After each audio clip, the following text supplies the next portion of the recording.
There we go.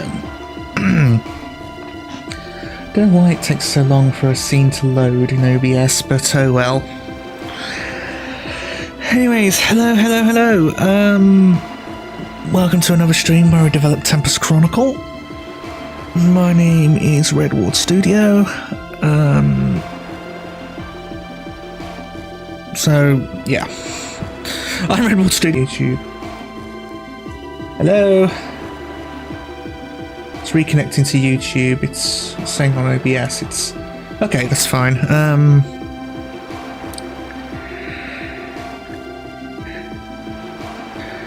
Right.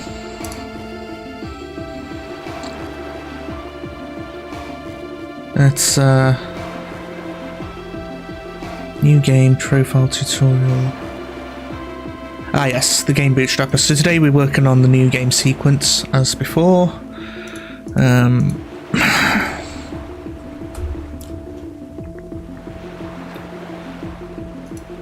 It's just so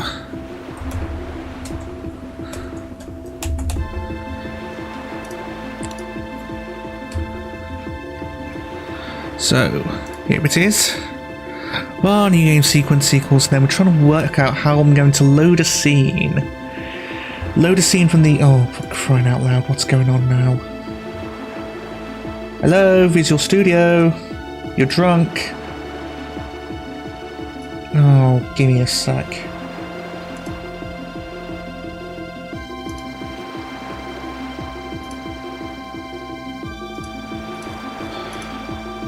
Well, that was weird.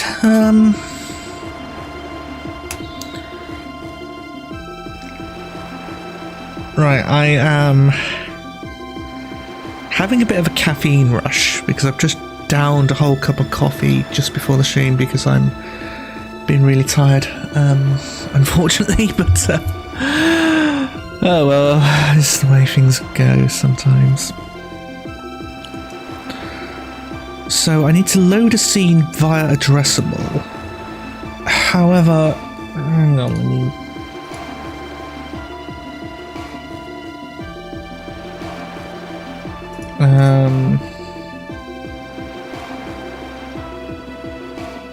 it's this one, except it isn't because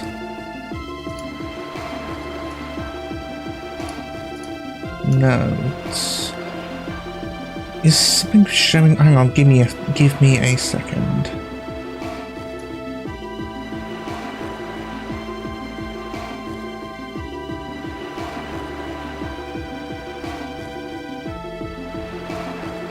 There we go. Right.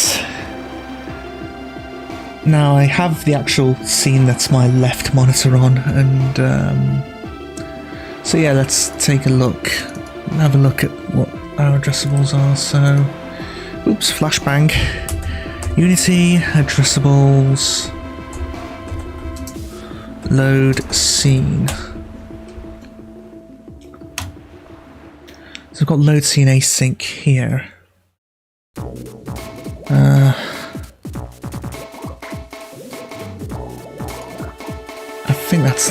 think that's the old one. Here we go. Load a scene. By address running for blah blah blah blah blah. Use your scene manager load scene async. Method internally. Dun dun dun dun.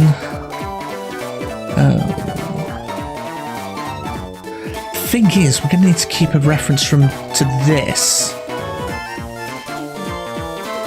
within the whole scene.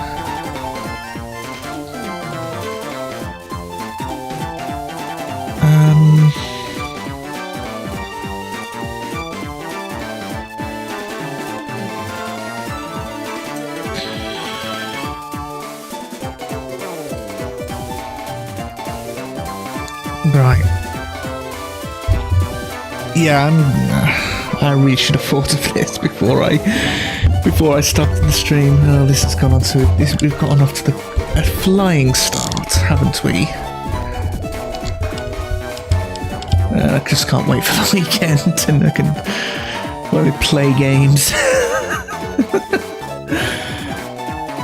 Yeah, screw this. It's too bad.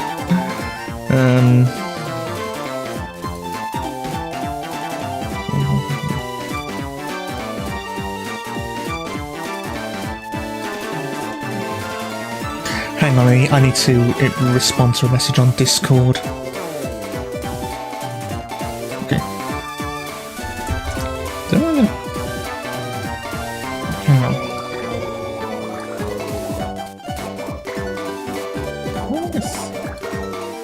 Is there a way to save messages on Discord? Thanks. Thanks. I'll write.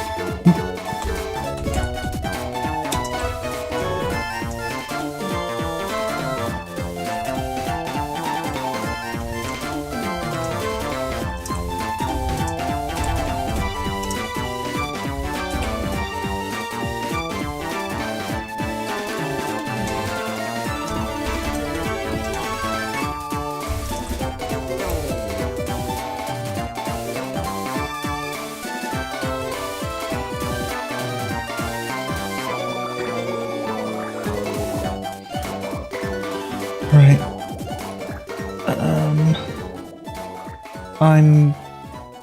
Yeah, let's close Discord for the time being.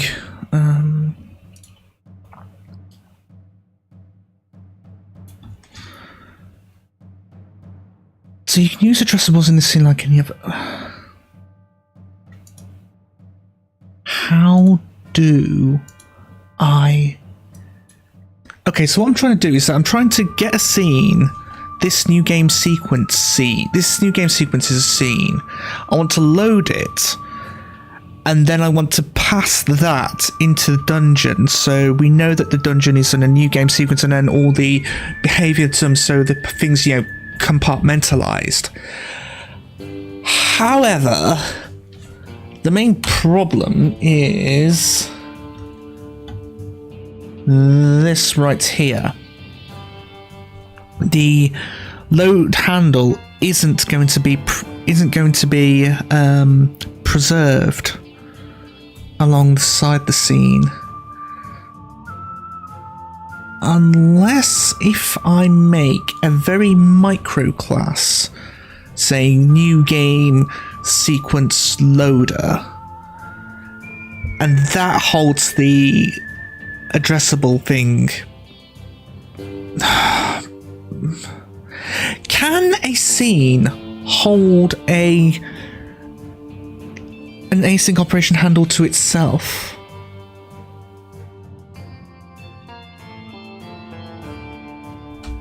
Because then what I can do is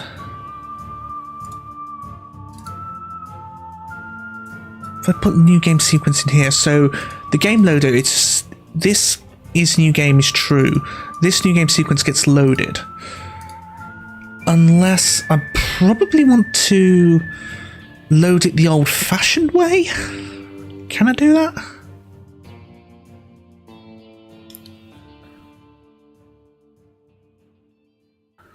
Unloads the currency and calls resources to unload used assets.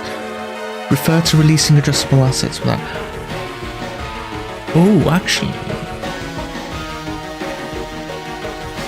Unloads the current scene and causes return to releasing addressable assets on here.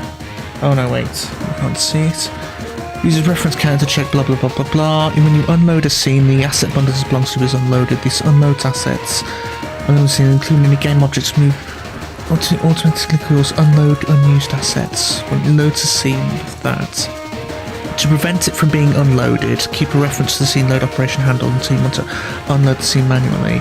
To do this, we use resource manager.acquire on the load operation handle, which is that.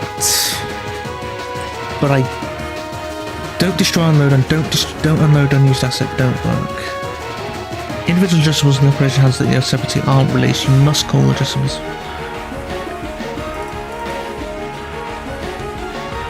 Individual addressables.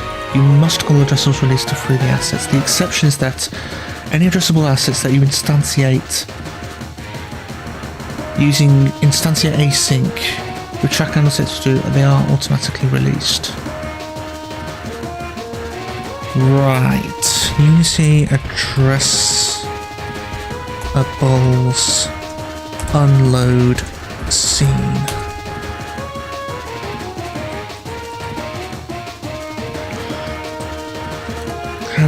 unloading and then unload operation. Addressable scene loader. Load scene, unload scene. Get what? Yes, get the location on there. Okay, so this is adjustable resource locators, which... Can I do that normally, or...?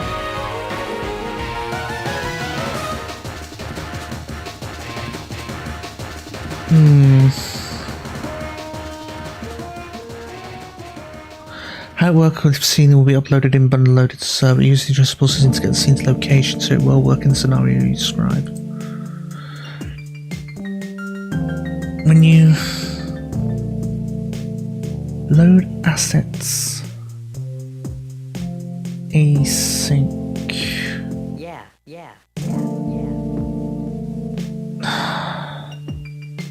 Use load scene async.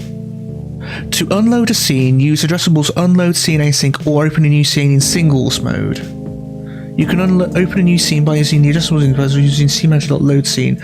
Opening a new scene closes the current one, properly decrementing the ref count. So we can just load the scene and just chuck the handle then. That seems a bit... whatever. File new game sequence handle. This is a unitask of string. Equals addressables dot. No, I don't want to search. Go away. Dot load scene async scenes stroke new game sequence.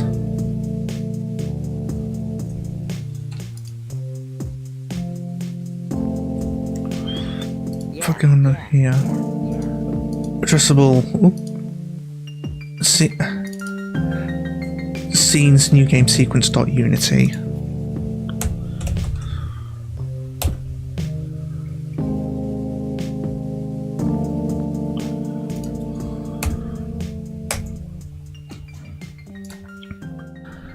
Then await new game sequence handle dot add to unitask.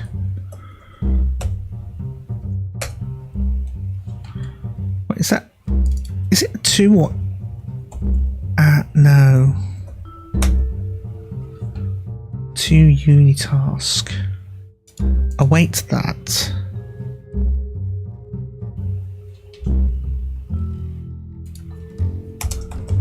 Load scene mode.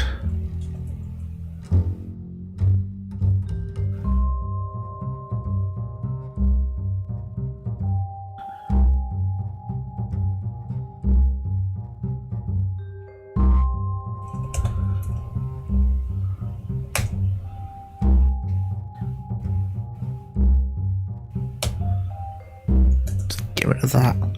Can just use using that. Load scene mode additive. Then I think that might be all I need to do. Except the bootstrapping on the game would be on here, but then we're loading the scene with the scene manager here. I don't think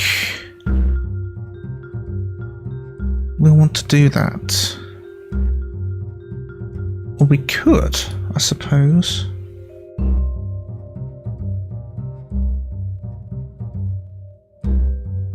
Because then the bootstrapper would just be a loading screen, wouldn't it?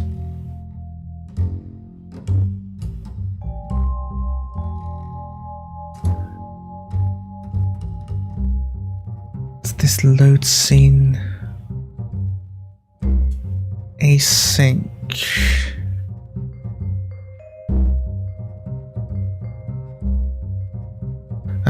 doing one with addressables and one with something else, which isn't great, but oh well. So we need to open up the new main menu, go through here, new game. These need to update. Right.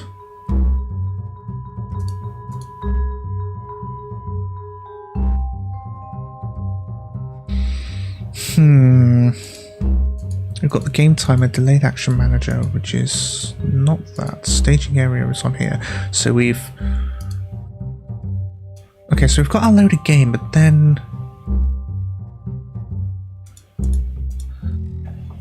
Wait, we need to return dungeon scene here.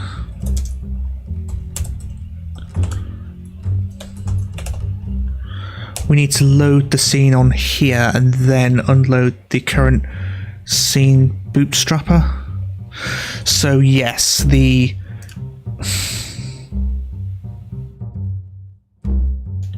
Oh wait, bootstrapper.bootstrap game, and then...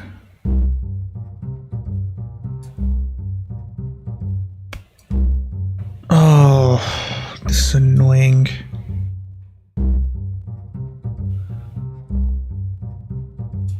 If I unload it, scene manager dot unload scene async, scene name main menu. So it unloads the current thing and then goes from there. So this will be on here except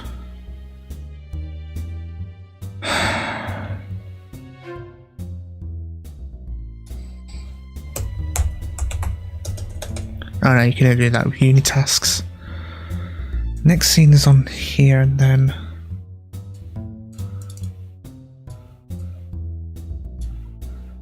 if we just bootstrap the game from there, and then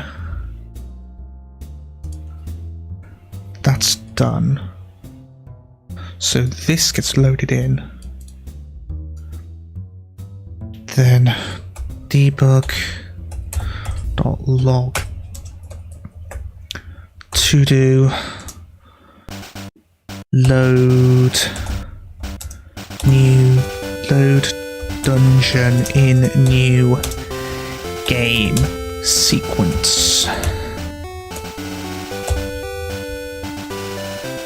and this shouldn't return anything.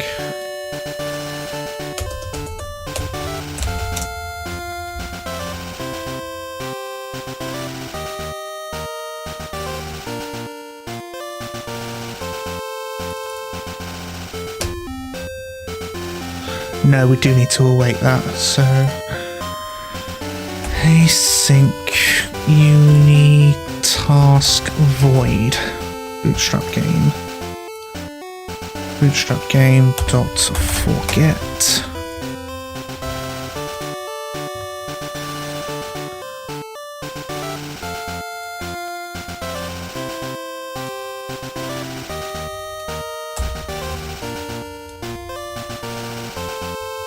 to do load dungeon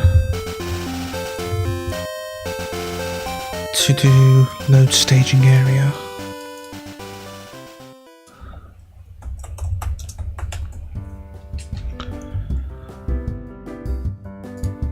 This should return. Actually no, I could just do this. Else that on here.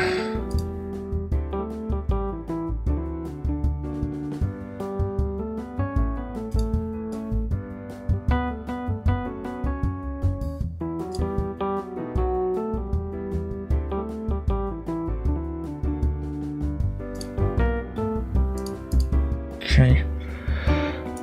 To do load. Okay, so let's see what. Oh, this.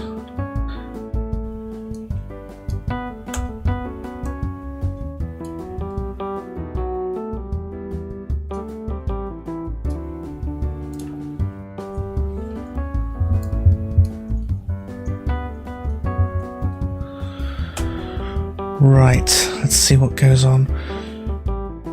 So, if I'm right, which I don't think I am, but if I am, then the console is going to say this.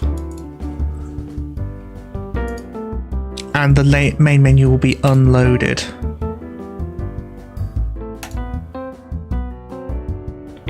Oh, hello. Load dungeon in new game sequence, and the new game sequence has been loaded. Right.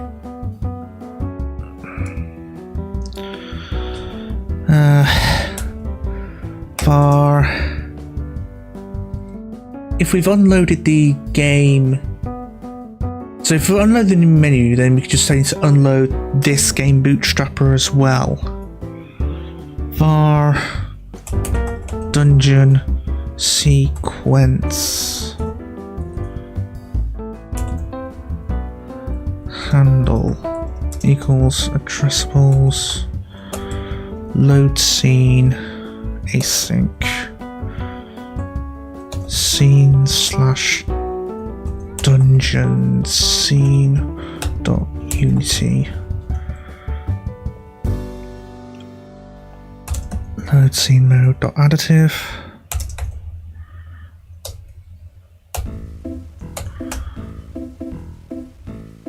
await this, then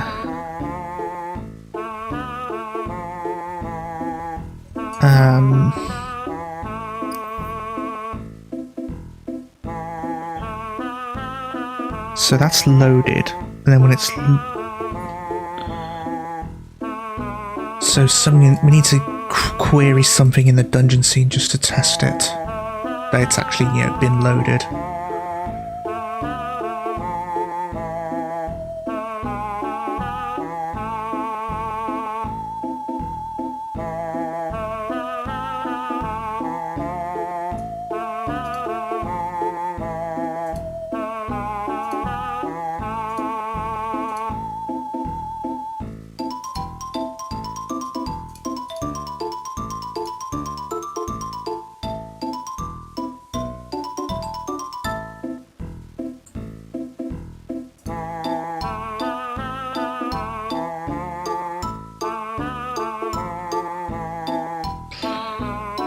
What can I get? Something that's singleton. Here we go. Dungeon Manager.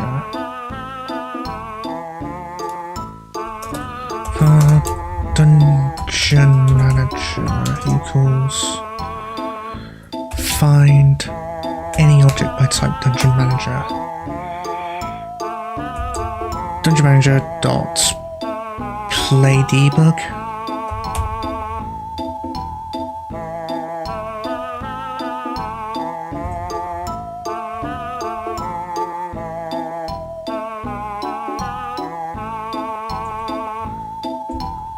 Debug.log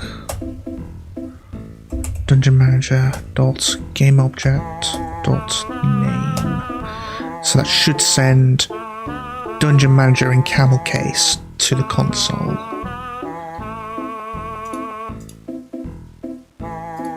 Okay, let's have a look.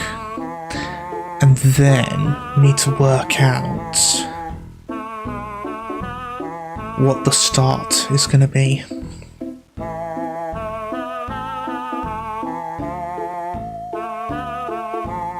So actually, what we can do is just dungeon manager dot get empty cell, get random empty cell.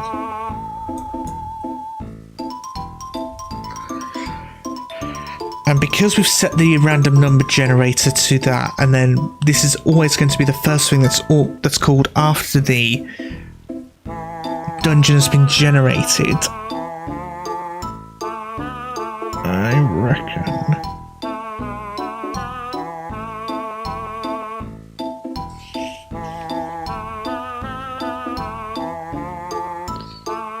Yeah, the one that's been called after the dungeon has been generated, so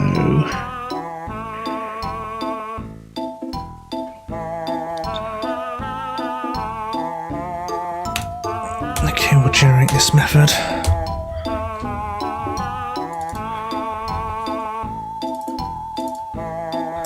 Vector2int.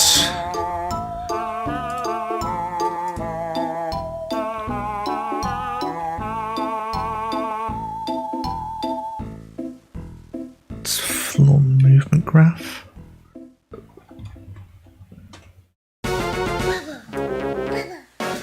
Return movement graph dot get random empty cell.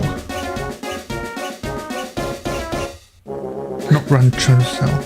What's planned today? Still continuing on with the new game sequence, so I'm just trying to work out when you click the new game button and then you send everything through. Yeah, what happens? So currently it just chucks you right to the dungeon. However, I do want to play the cutscene and then chuck the to the dungeon. However, what I need to do is to keep this new game sequence scene. I need to preserve this across the execution of several scenes, loading and unloading. So I need to be pretty careful about that. So currently I'm getting this the starting position, the initial spawn, and then I can just probably splice the what am I calling it? The introductory cutscene in the middle when that's ready.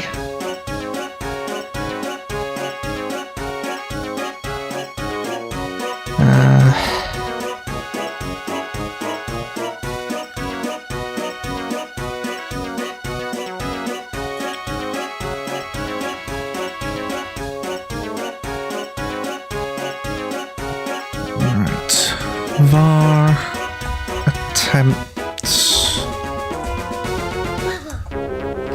equals 0 while attempts is less than 200.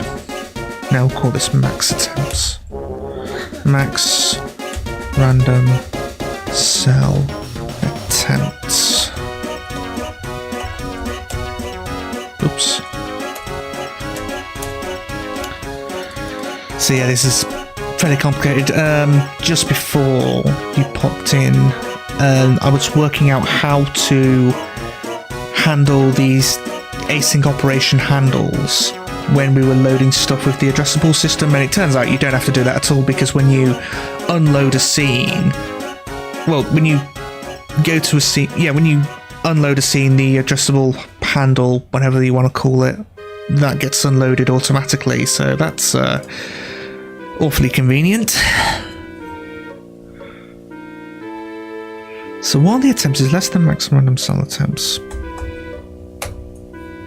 don't want no infinite loops. Var candidate is random dot Unity engine dot random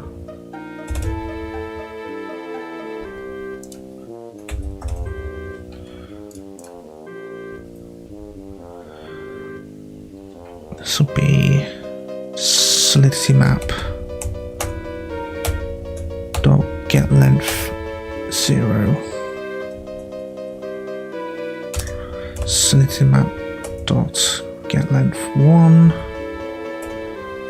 and these should probably be variables outside the loop. Length x equals this, length y equals that.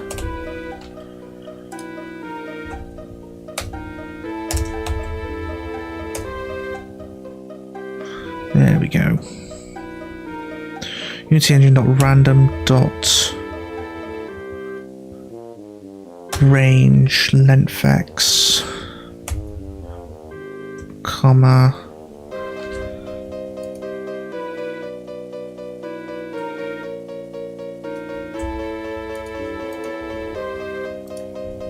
0 length X, 0 length Y, and wrap this up in a new vector to integer.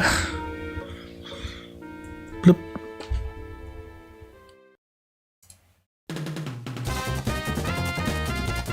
Okay, we'll make this in private const, oops, const int this equals 200. 200 might be a bit much, but whatever. We're just making a new vector 2 and then querying it. So if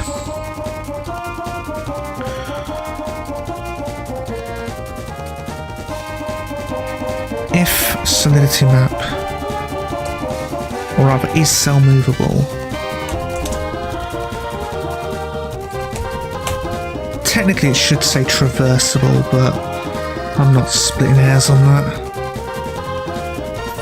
If it's that, then return candidate. Oops.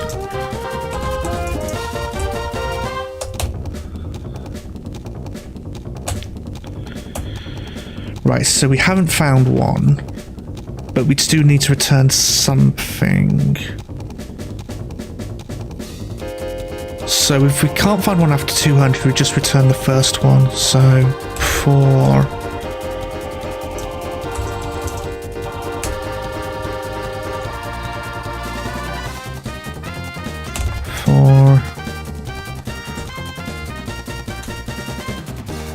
J on there, then if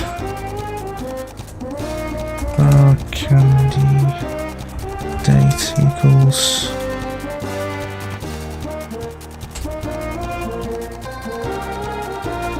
yes, new vector 2 int ij. Hi Hilly, glad you could make it.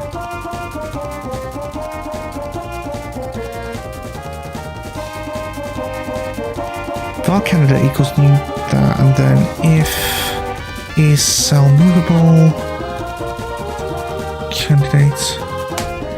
Yeah, it's probably going to get me copy struck on YouTube, but oh well. I don't get monetized anyway. It's an anime opening on the tip of my tongue. It is, but I'll let you get it. If it is movable, then just return it. Return candidate. Evangelion, yes, that's absolutely correct. And then if it still can't find one, we'll just return new vector 2 int -1, -1.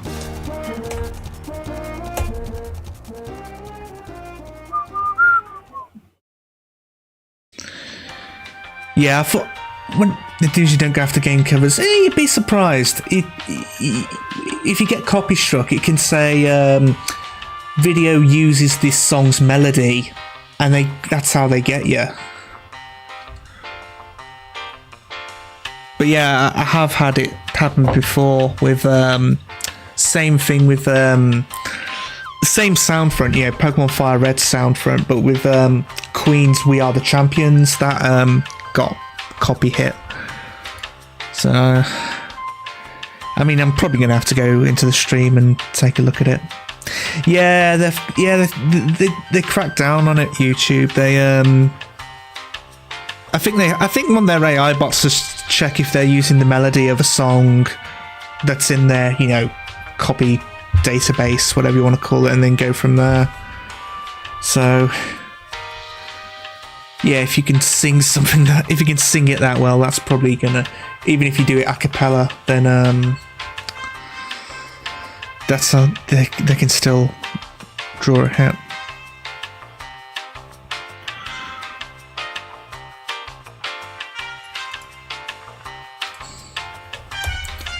This block should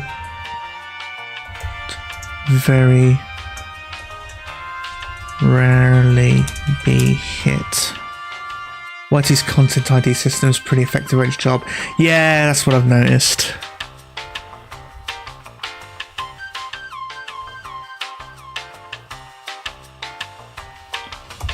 This only return blame Metallica.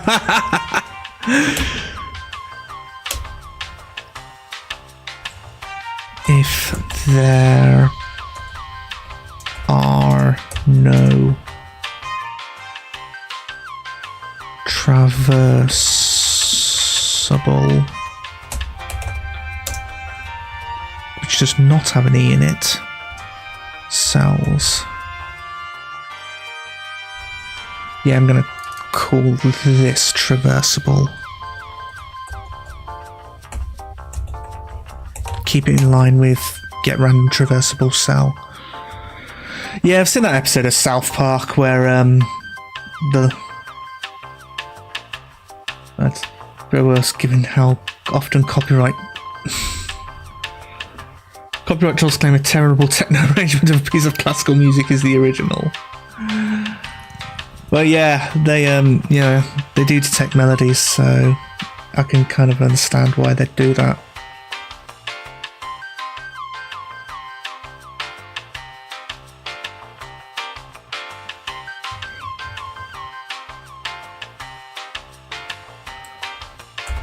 But yeah, DMCA is a bit naff. But yeah, that's not a problem with YouTube, it's a problem with American lawmakers. Because I've been kept abreast of that whole pirate software situation where he tried to DMCA a guy who made a parody of him. And yeah, that's... You'd think that was, quintessential fair use, but apparently he doesn't think so.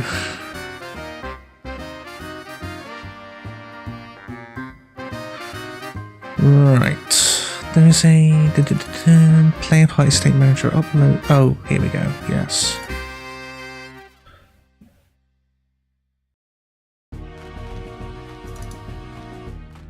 Right, let's see what happens. It kind of is because of the tube, yeah. Yeah, probably. YouTube can't be asked to, handle stuff, via their own arbitration thing. So, they just side with whoever the copyright holder claims to be.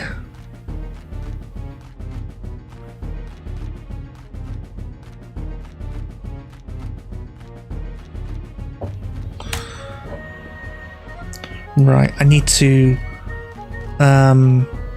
put the RNG seed from here.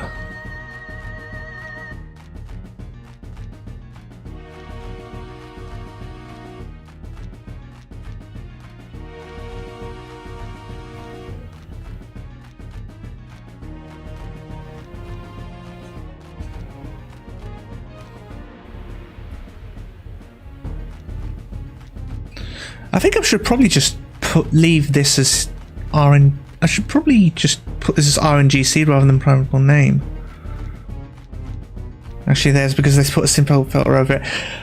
Well, I suppose you could argue that their synth filter constitutes a performance of it, and therefore that's how they get the copyright of it. I mean, it's been a while since I did the intellectual property model at uni, so I'm not entirely sure how that goes.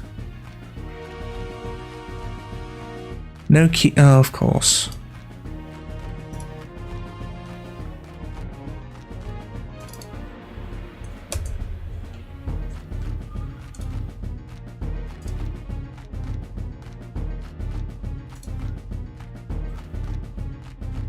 The arrangement would be, but it's no has came against other arrangements. It isn't, but it's unfortunately that's how it goes.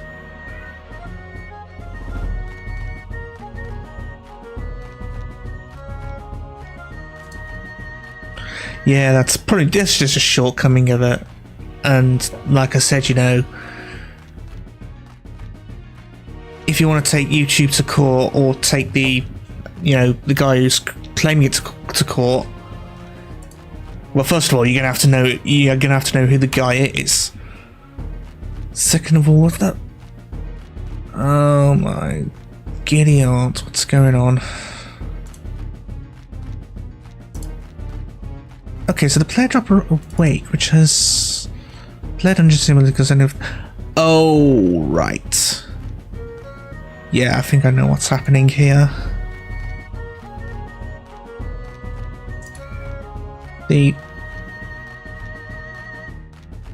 Sorry, cat's meowing outside my door, but nope, I'm streaming. It's just sorry, the cat's a bit. Just because YouTube automates the entire process. Yeah, but if it was the other way around, YouTube would just be swamped in lawsuits, so you know, it's kind of understandable. I mean, it's not. I'm not defending it in any way, but you know, it's just the way things are. You know, they're taking the path of least resistance.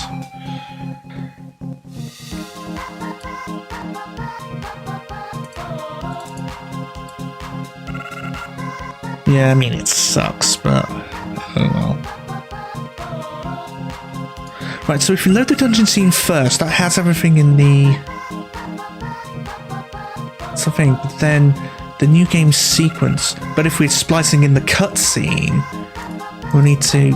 Oh, frick, hang on. Yeah. So the player symbol dropper.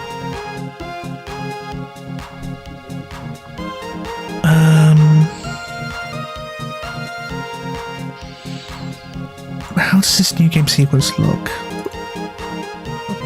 Okay, it's 3 game objects. So this new game sequence here is on there, and then just have this. This one here, instead of on awake, we can just initialize it.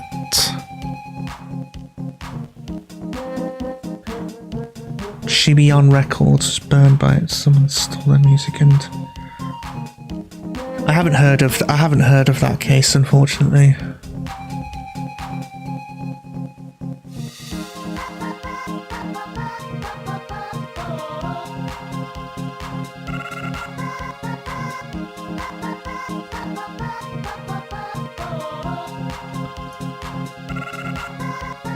Okay, so it shouldn't be in start. If I get rid of all of this.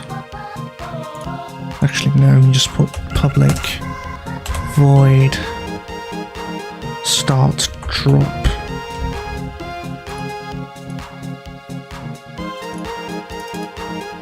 Don't need that. Guild return null. Get rid of this awake.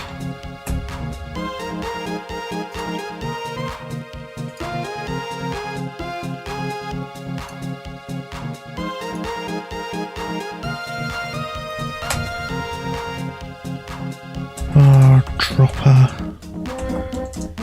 equals find any object by type player symbol dropper.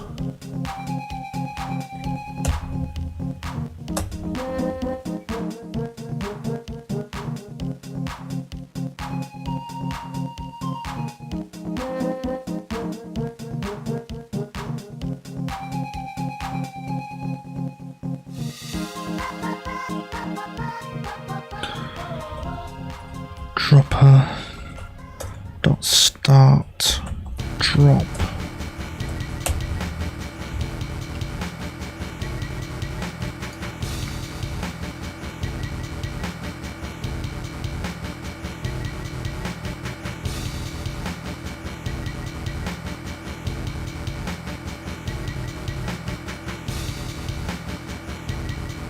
Oh no,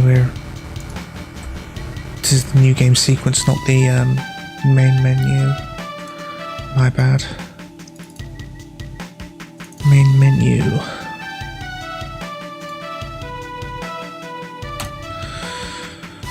New game. start it. Okay, what's going on now? 4844, that's the... yeah, on there.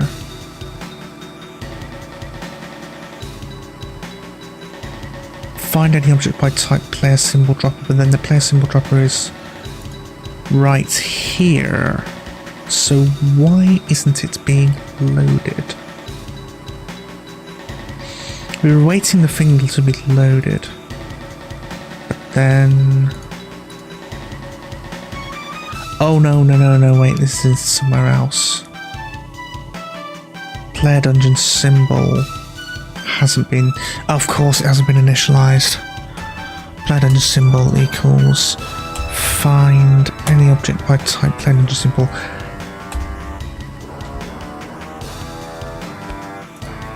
Dot transform.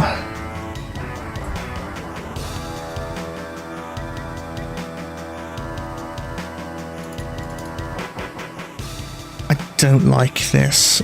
It smells a bit of bad practice, which is, you know, I don't know. New game.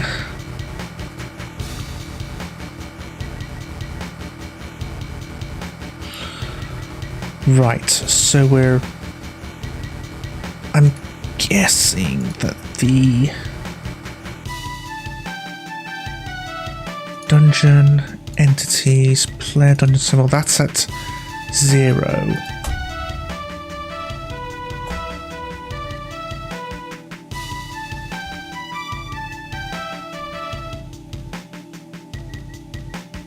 Right.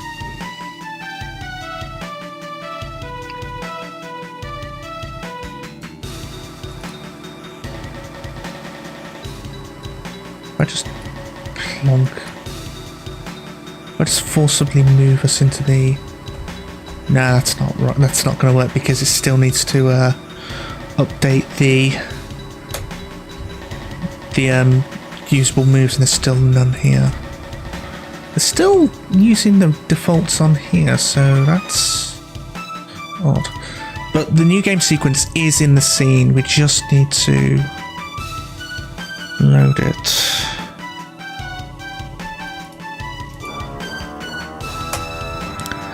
Var dungeon symbol.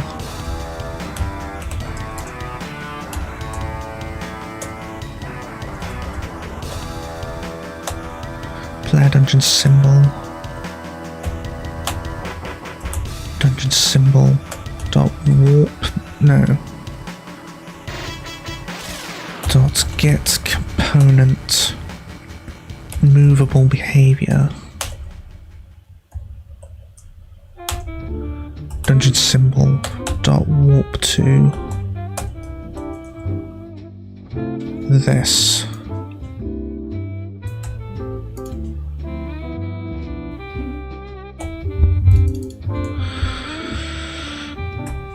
Okay, let's see how this is.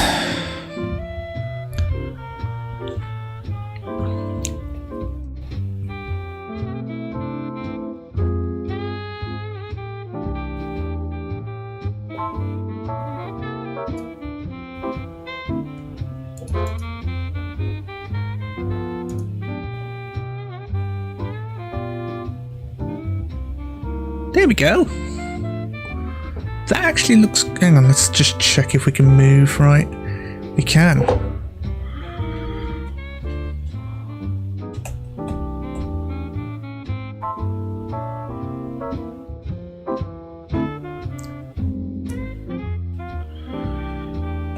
Yeah, we're moving fine. Those are our chests.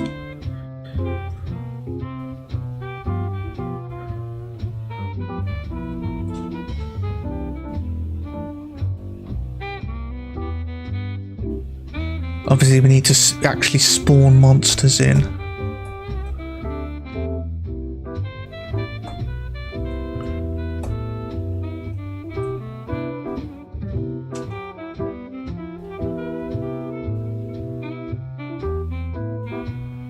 Oh, there's our exit.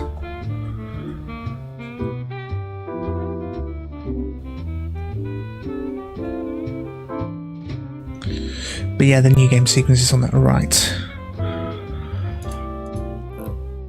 I'm just going to make a cutscene that's very, here we go, cutscene resources, cutscene scripts.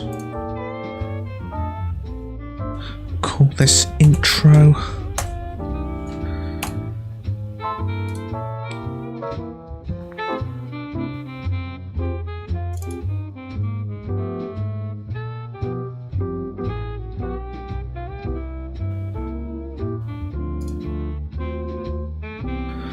Wait for my...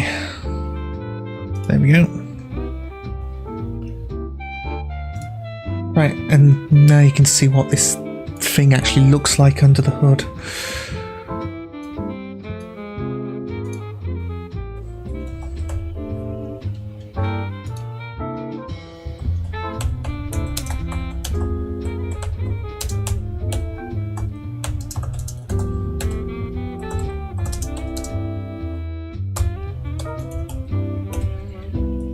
Minos, not Meones. Okay.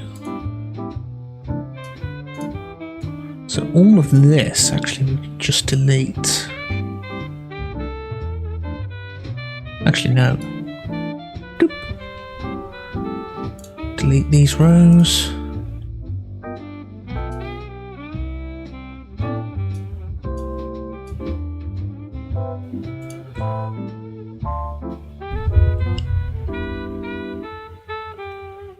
Okay.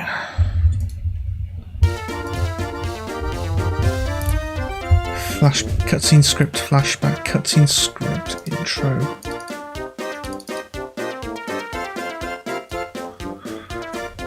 Cutscene script.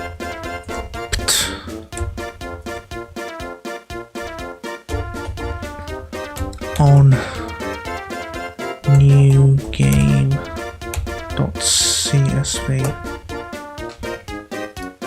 Actually, no, just... Yeah, probably might change these addressables, to be honest with you.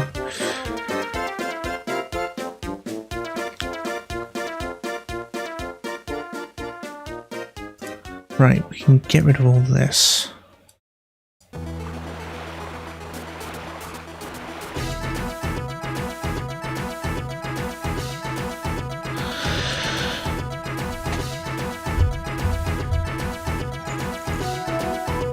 Right.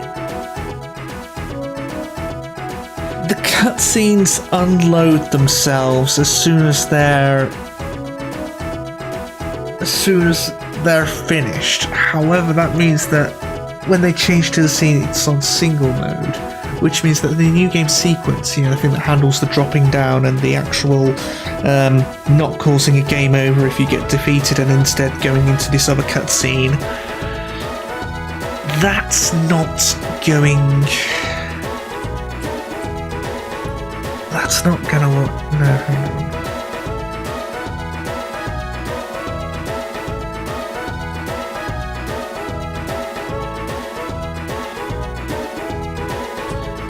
So what I would have to do is open the introductory cutscene and then have the dungeon, the cutscene, and the new game sequence open at once, which is, well, we'll see how it is. Bar, dungeon, no, cutscene handle.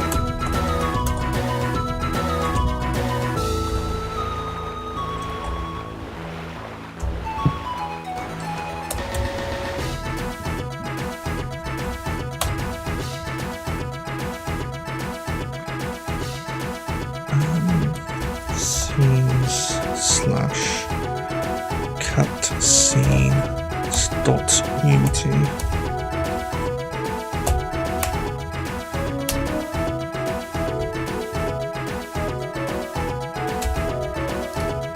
And actually,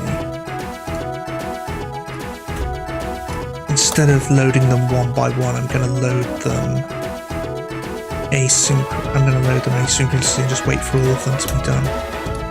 I think that'll be quicker.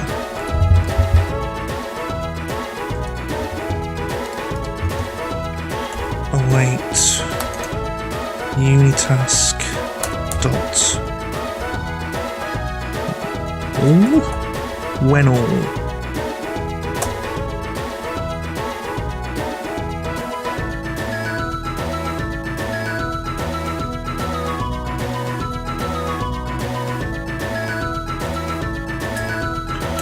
New unitask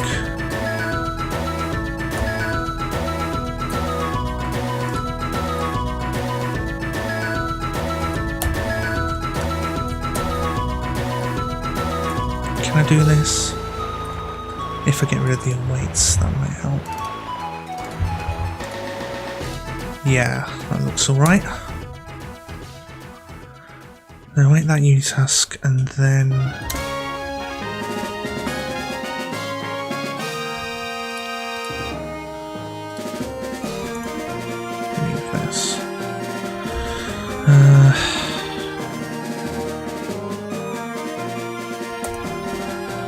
our cutscene equals right. I'm gonna have to take a look at the cutscene scene. Try saying that 3 times quickly. Scenes, cutscene. Here we go. And this is also addressable.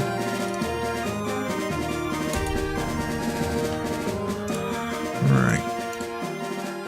Cutscene manager. Cutscene manager equals find any object by type. Cutscene manager.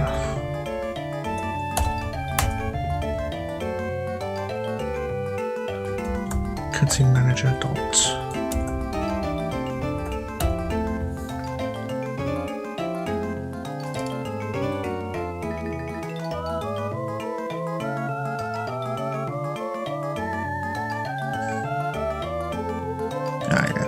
Cutscene manager dot pass cutscene.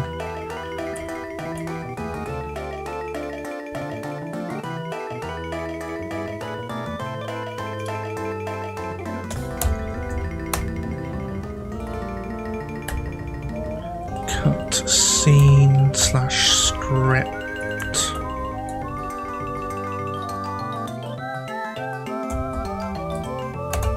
Slash on new game. That is the right one, right?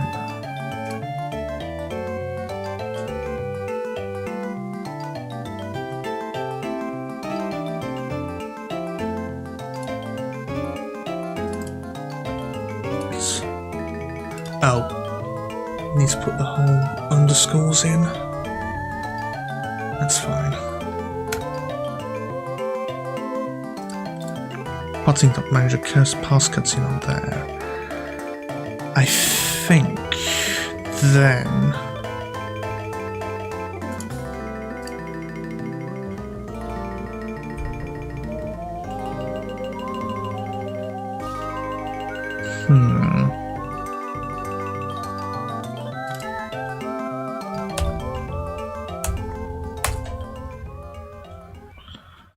yield return that.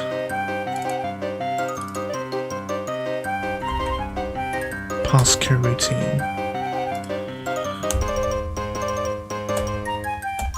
Await this. Start coroutine. Is it? To unitask. Apparently you can do that.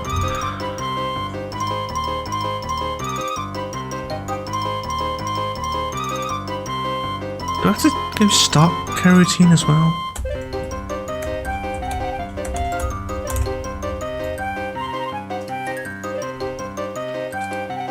No.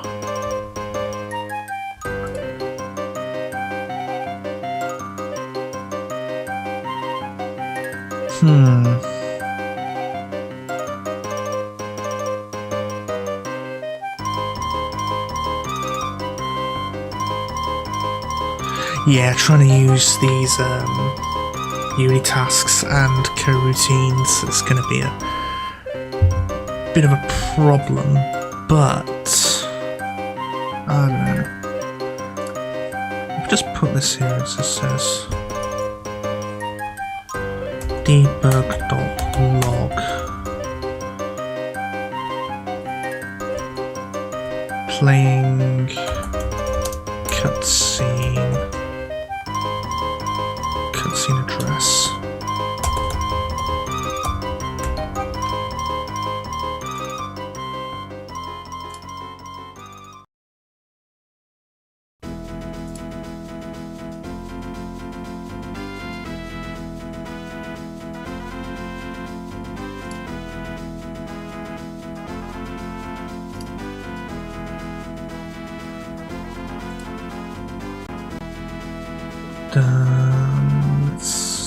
Okay, that's good.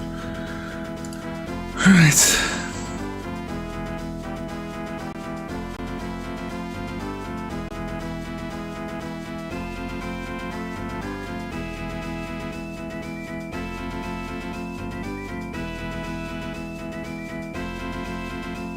That's not done anything because I've moved the things and I'm on the wrong scene.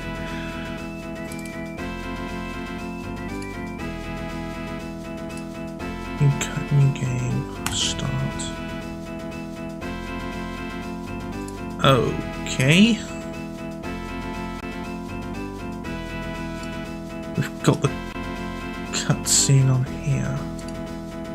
Oh, hang on. Hey. Hey, Dylan. Yeah, it's good. Everything's good. Yeah, I've just copy-pasted what you've written me on Discord, and that's in a safe place now. Everything's going well. As well as it can be. How about you? You doing alright? Yeah, you can tell I need I do not have the best posture.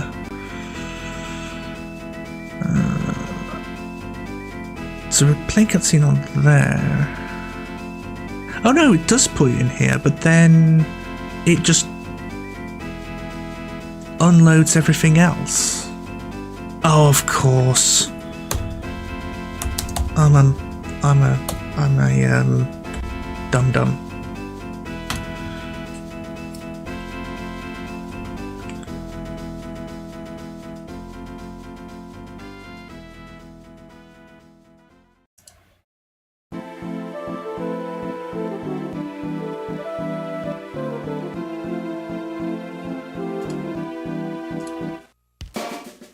See, I'm trying to get the actual new game sequence to work. And yeah, it's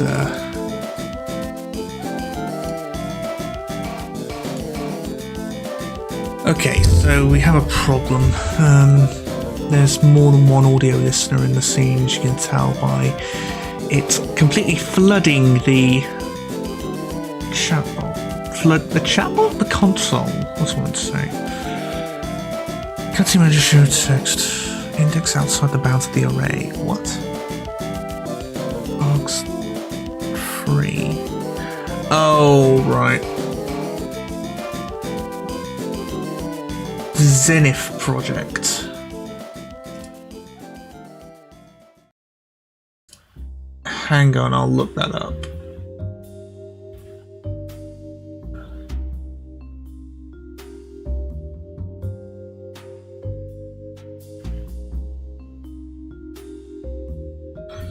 Hang on, let me... Zenith. Search for that.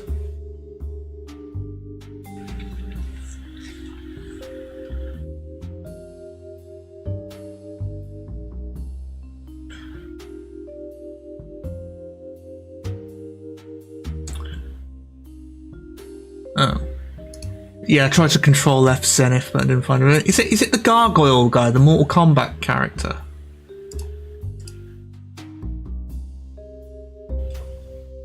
Oh, Live 2D, not... No, it wouldn't be that then.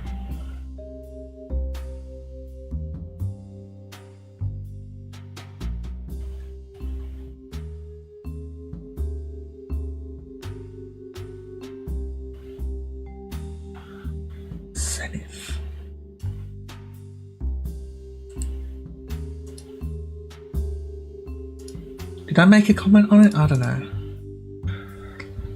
Oh well, I can't find it, so yeah, remind me, please.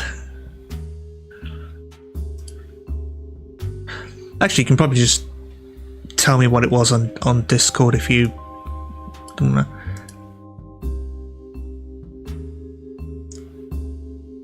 He switched the model on his stream. My suggestion, if you don't mind, I can send the link to his channel. Okay. Yeah, send me that link in Discord. Yeah, I'll definitely check it out after this stream.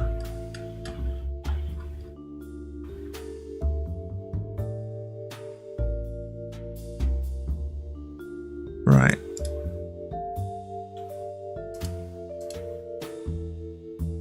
Zenith Gear Fox. Let me write that down. Where is the bloody pen? I have so many goddamn pens in this room and there's none within arm's reach.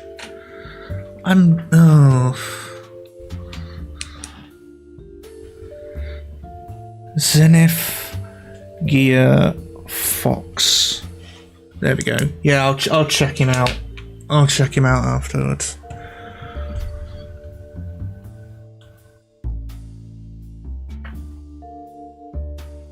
Right, where was I? Oh, yes. So the problem is that when we export this as a CSV,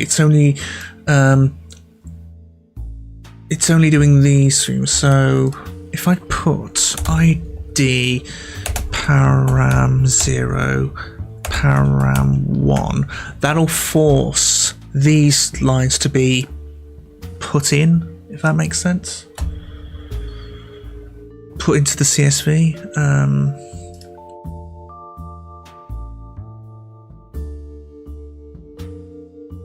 I probably want to keep it like that. So, take 5. Oh.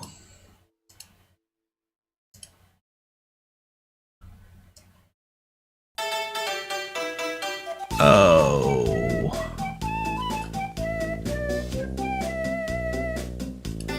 Okay, the transitions. It's in this? No, because that'd be sort of 5. This cutscene canvas needs to be 1000. 1001. Huh. So where would this canvas be? Oh, hang on. It might be in the cutscene itself. Background, no. Managers. UI, transitions. Ah, yes. So it's not transitioning in when we run the cutscene. No, wait. That's the problem. It needs to be here. Okay, I'm gonna open up the flashback scene like that. So I have 2 instances of calc open. Okay, play music, set BG, blah blah blah blah blah blah. Enter characters, fade in. Await, show text box. Await. Copy paste that over there. Bish. Close that. Okay, now let's try it.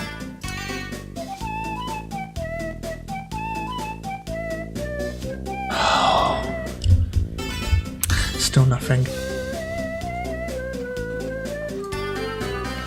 It's loading because the text scrolling is happening, but there's no fade in. Yeah, the UI transitions fade. Like that. You know what I've done? I've put all the fading and all that after the after all the dialogue. Yeah, that was a bit silly of me. Okay, 4 rows, insert here.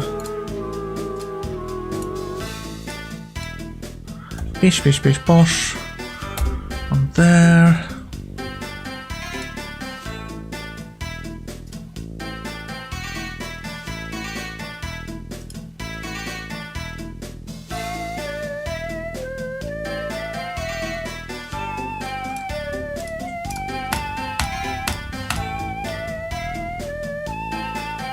Okay, that's good. We also need to set this default background to just plain black.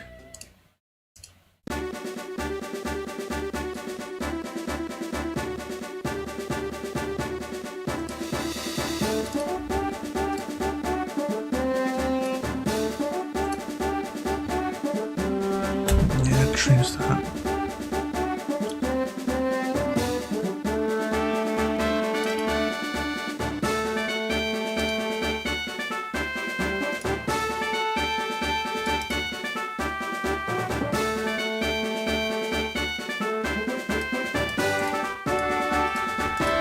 Right, there's a little bit of a flicker for a scene when there's the thing. And then there's also, to stop this whole, oh, there's 2 audio listeners, blah, blah, blah, blah, blah, 2 event systems as well. Right.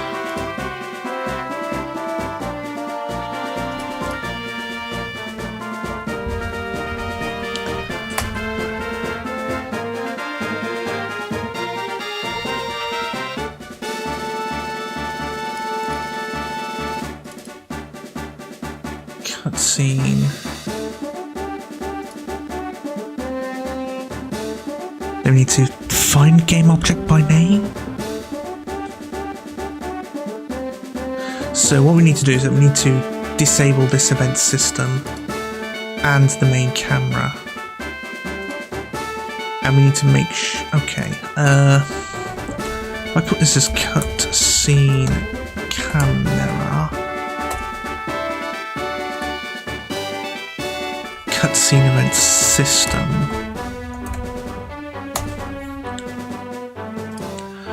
So cutscene.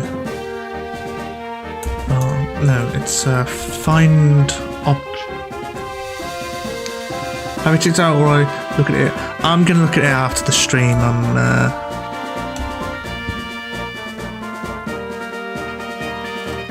Actually, you know what? I'll open up a Twitch thing on here. I need to ban that spam bot as well. Create a dashboard, here we go.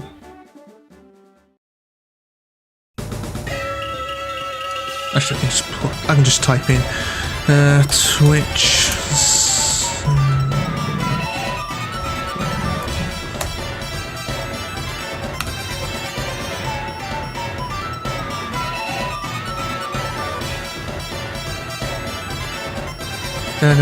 Yeah, sure, whatever. Oh, it's the Shonen Pro tag.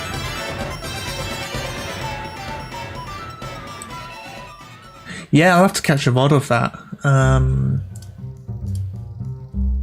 Yeah, take a look. Yeah, it looks. I mean, I've only seen like 5 seconds of it, but it does look well animated.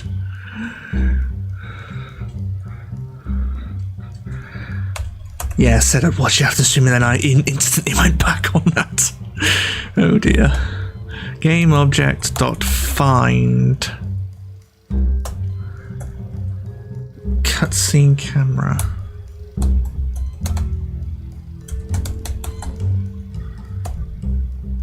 Dot get component. I can feel Season Unity devs just tearing their hair out. That's what I'm doing.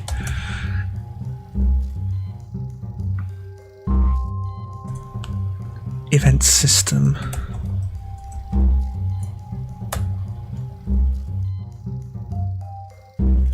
Dot enabled equals false. No, the event system isn't on cutscene camera. It's an audio listener that I want.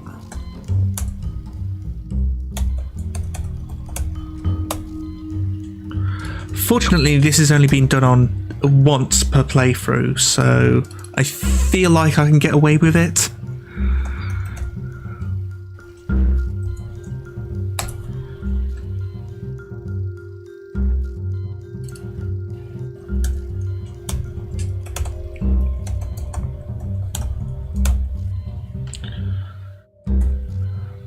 Right, let's have a look.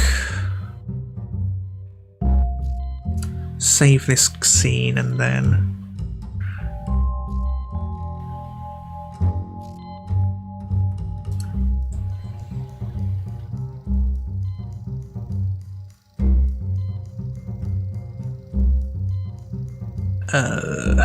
main menu, here we go.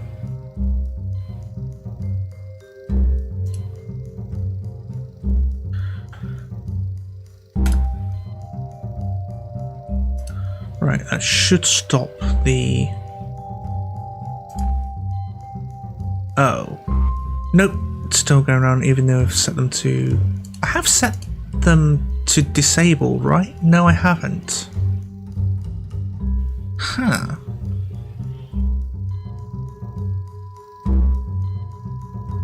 Oh, wait, I've put it after the awake... Yeah, that's... Yeah, that's on me. There we go. Yeah, put him in the, what was I?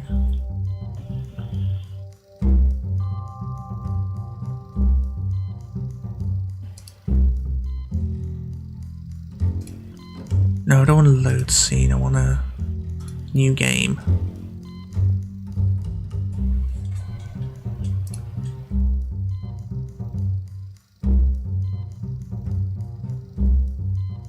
Okay, that's stopped all but 2 of the... There are 2 audio listeners, there are 2 event systems, blah blah blah blah.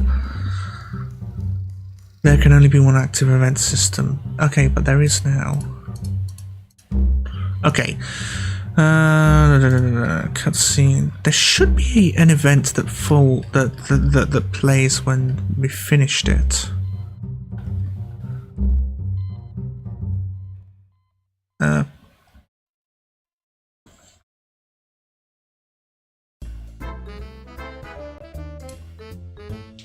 Reach on there and handle dot release, and then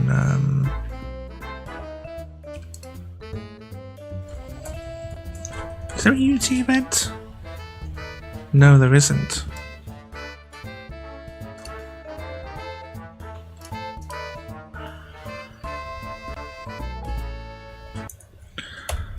Public Unity event cutscene finished. Get private set equals new Unity event.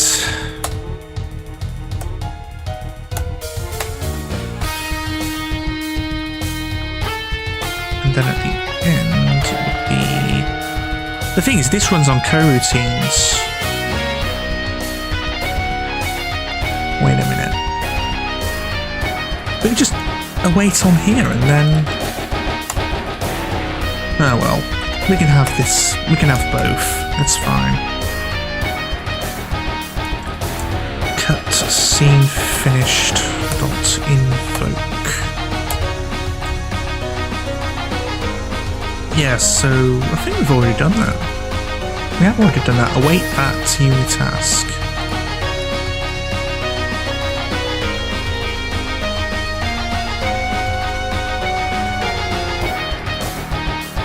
What if we were to... What if we were to load the cutscene and then the,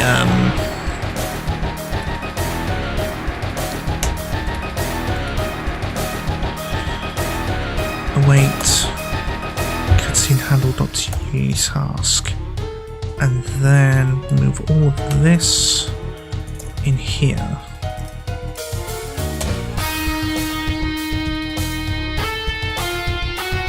Then we don't need to find these because these will be the only things loaded. So we can do this. Wait, cutscene on there. Main problem though is we load the cutscene and then we have a second loading screen. So we've got loading screen, and then very short cutscene, and then second loading screen.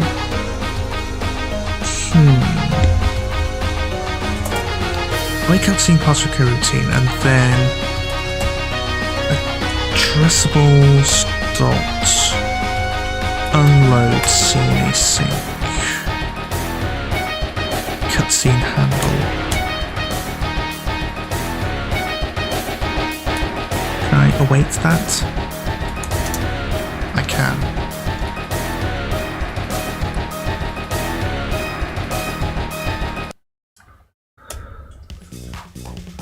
Okay, we'll try this.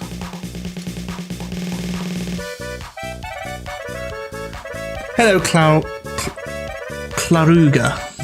Is that pronouncing it right? Yeah, I'm going. Everything's going peachy. We're just working on the new game sequence. So, what happens with the new game sequence? A cutscene plays saying, "Yo, hey, the boys are being chucked into the labyrinth," and there you go.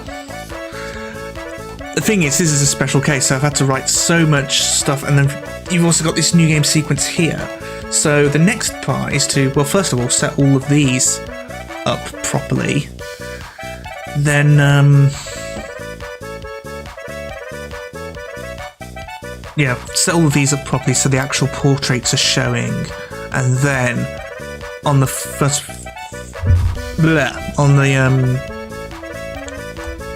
well, first of all, we need to make sure that we can move properly. I've just forgotten what I was about to say. Yeah, have a tutorial pop-up saying, hey, you can move like this with WASD, and you can rotate with Q and E.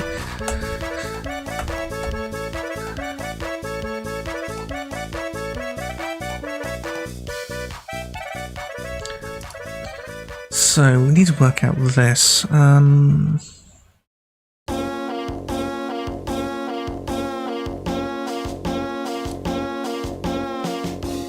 So we've already loaded the... We've already loaded this. And drop a stop drop on there. Else if save is in dungeon, then load dungeon.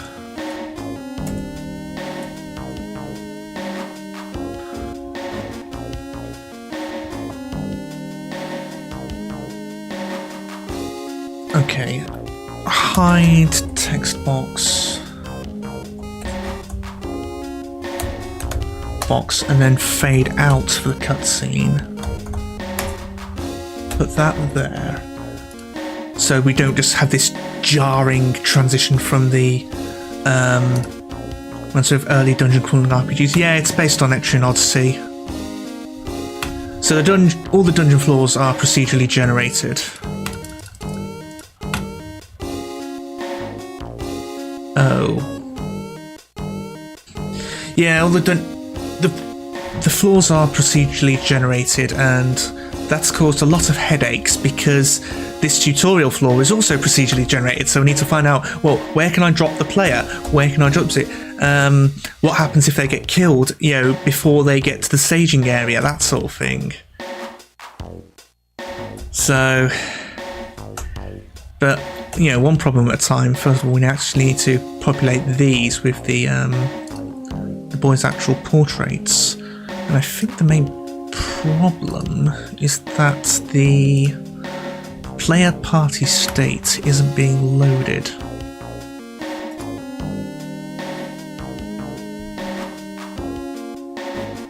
Nope, my mistake.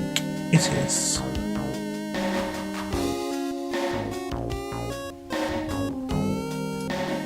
So the equip skill addresses and the item addresses are fine. Maybe it still might be easier for you to just set the first floor for this new game, just a simple fixed map. Yeah, that's what I've gotten that a lot, but I've actually got a plan now. Basically, what we have here is this. Wait a minute.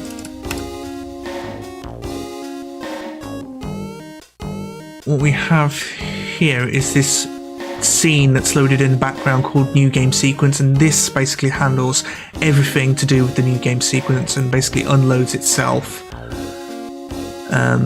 in there. Yeah.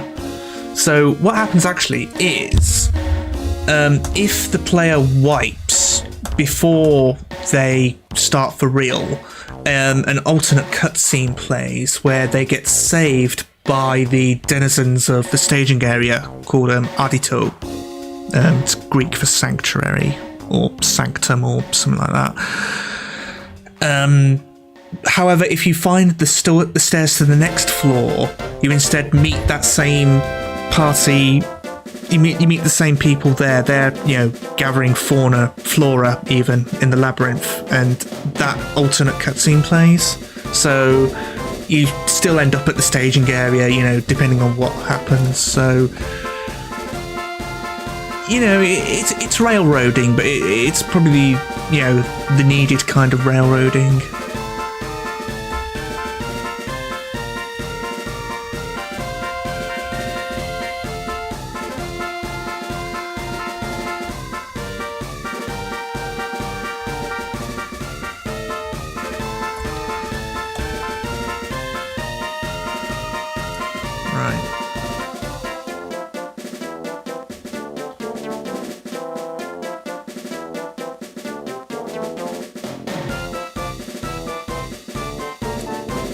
Okay, so actually we need to put an await at the end of this cutscene. Save that.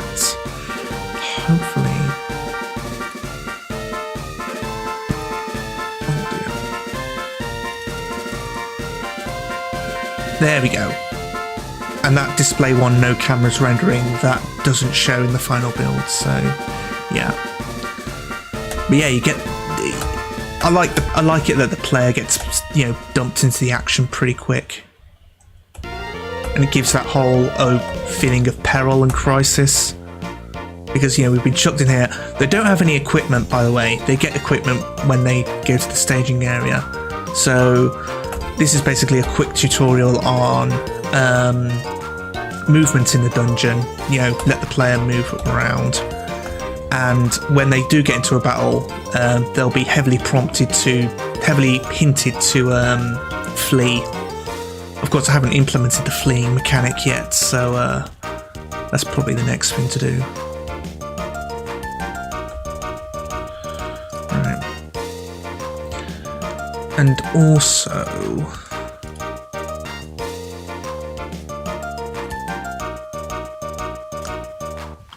on the new game, if I were to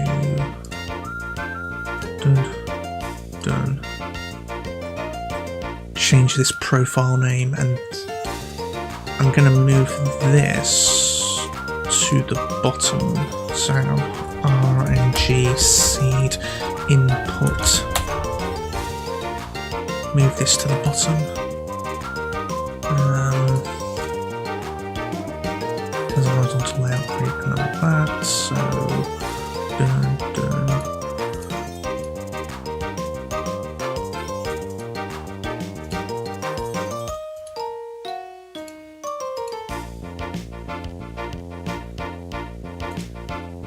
Why is this height being...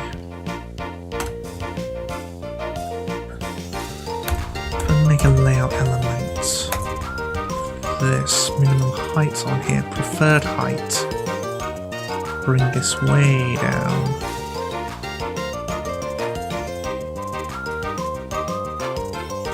Oh.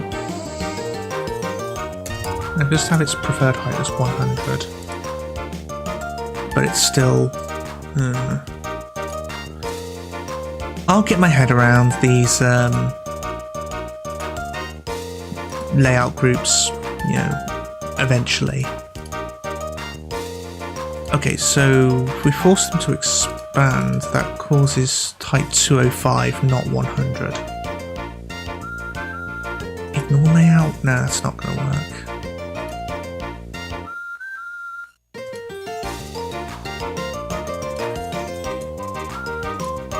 Okay, don't control child height. And then we'll just... put the buttons as their own. 100.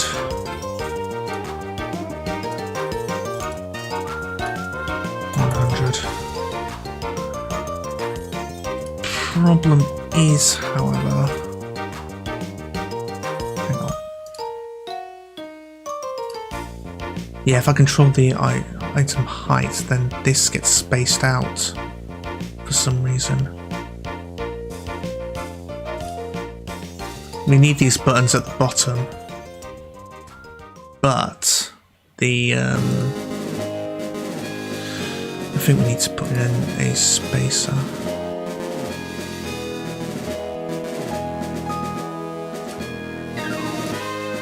Put the spacer here.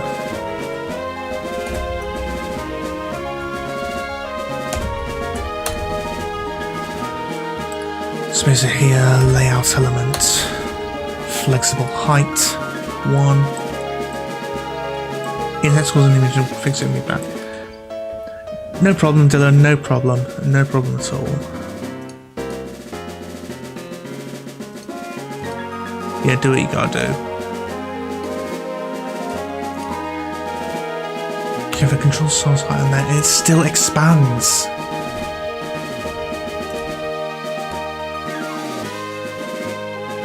If I put its preferred height as 100, but then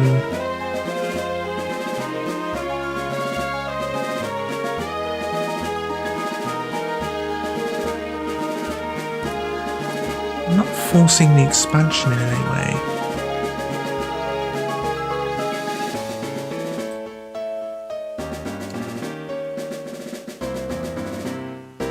What is causing this thing to be? Is it anything in here that might cause it?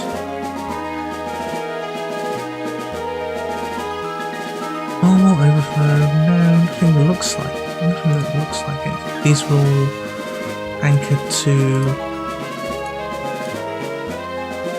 these? No, these stretch to fit the parent. Rect mask 2D padding. No, that wouldn't do it. The input field, that's been set from the thing.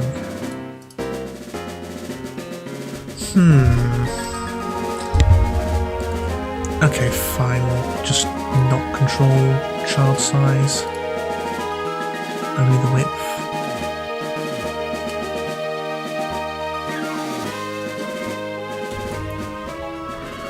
Problem is now is this spacer right here.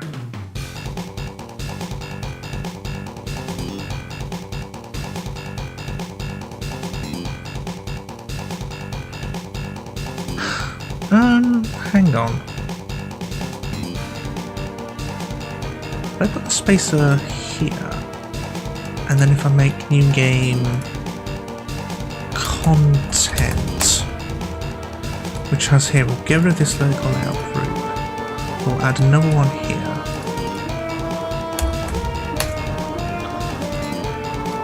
Set that to there. Move all of this to child of... No, not there. Okay, all except the header and the buttons being the content. Then this would middle center.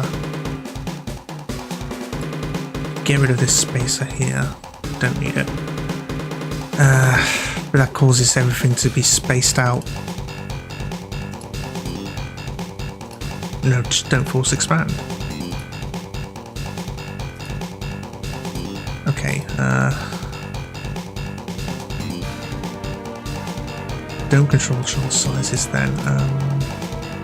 Time for all these to 100.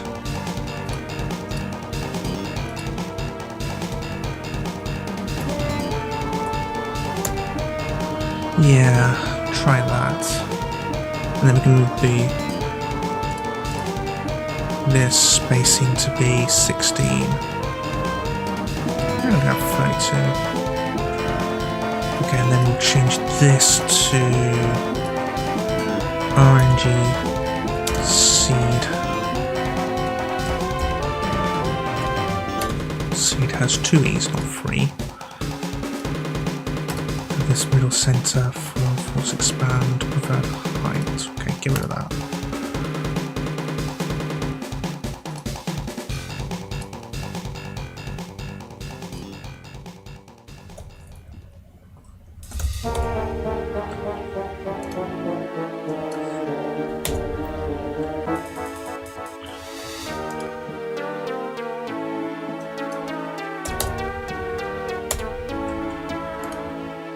Why does it keep defaulting to... let's go... No, it just goes back to you. What? Oh, it's because of this text thing. Yeah, okay. That's fine.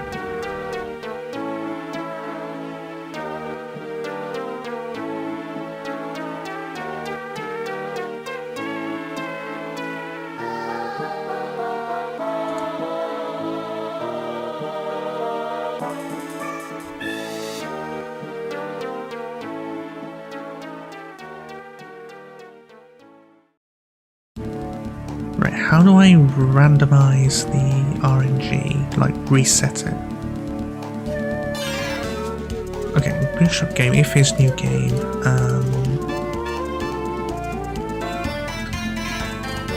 but we need to... Yeah. Bootstrapper dot...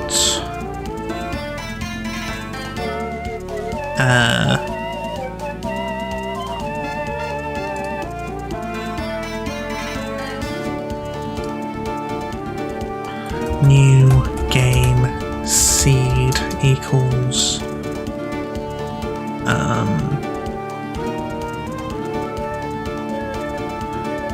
new game seed input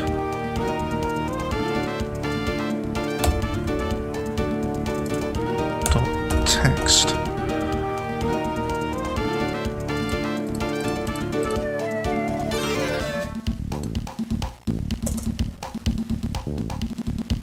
Simulate private TMP input field.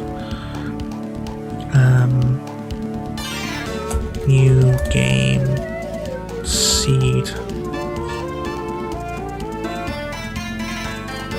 New game seed input.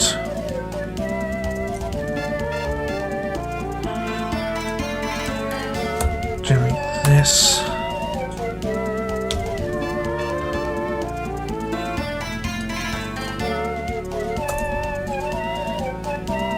If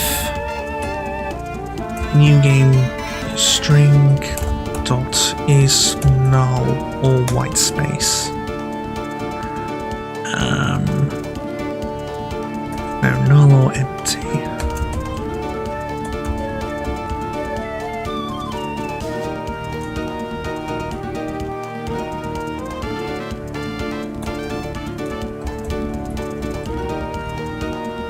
Is null or white space.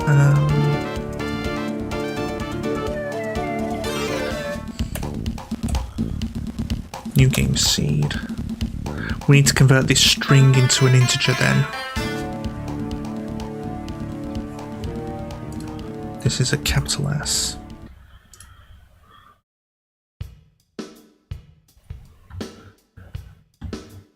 Yeah, I'm gonna have to change this scene manually when I will unlock something up. Also, sorry about the flashbang. Unity random.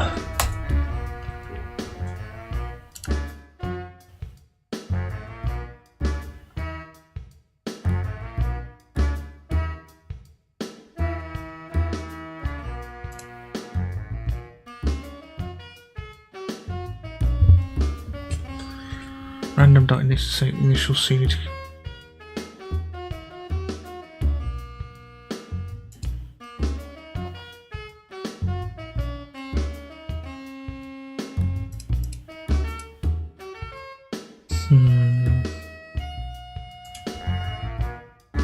Initializes the random generator with a seed. It's not truly random, but blah blah blah blah blah.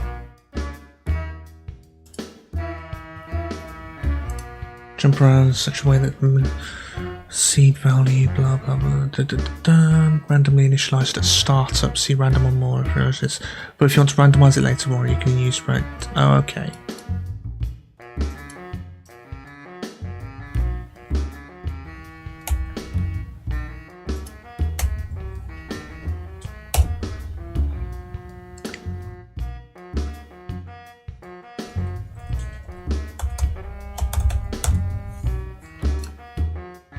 Are we using system? Yeah.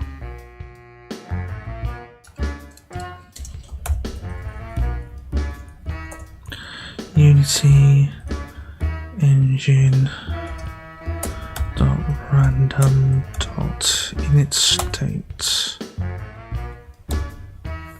Ticks is a long.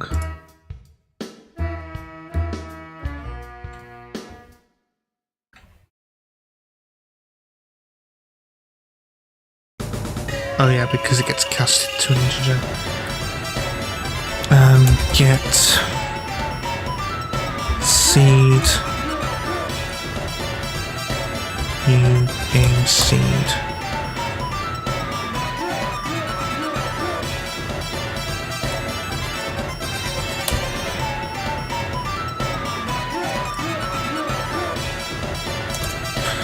Private int get seed.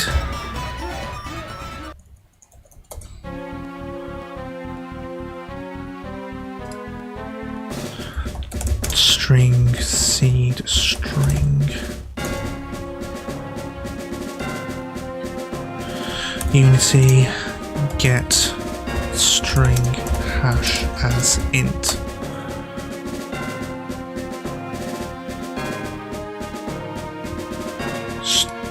You can convert a string to hash using the animator.string to hash method. This is parameter ID.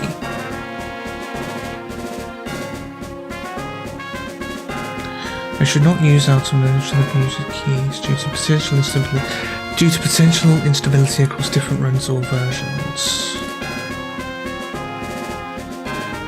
Most efficient way to generate screens is just string hash.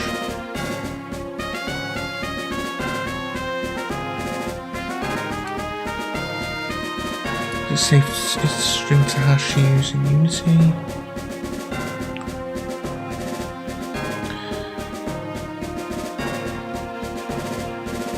Oops, it's gone there. Could never care to find the area best on Red Sea. It's interesting, actually. Yeah, I mean, it's me with art. I cannot draw for toffee, but yeah, I can't draw for toffee, but I do enjoy watching art streams. Just how it's all done. Assuming that the hash function used by strings has blah blah blah blah blah blah blah blah less than 100 animation profit. This feels so wrong, but oh well. Return animator dot string to hash seed string.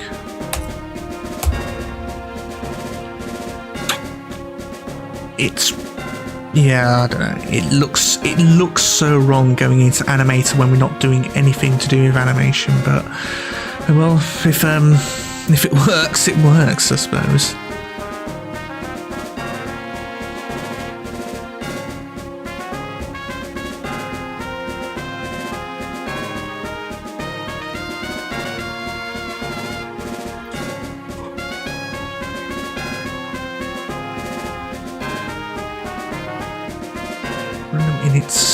State gets seed on there.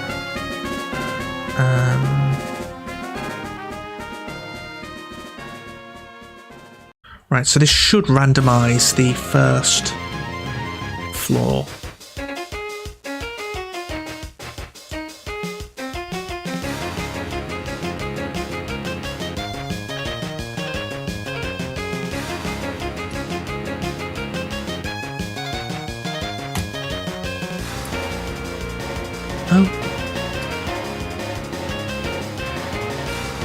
Oh, we've got a null reference.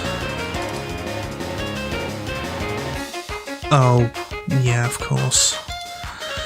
Oh dear.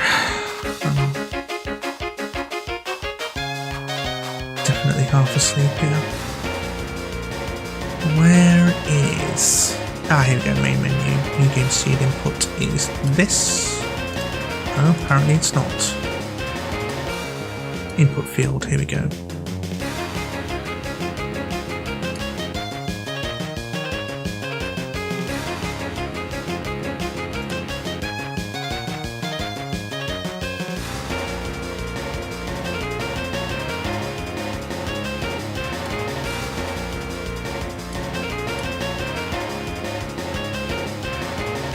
What is causing this width and this width to be different? That's working good. That's good to hear.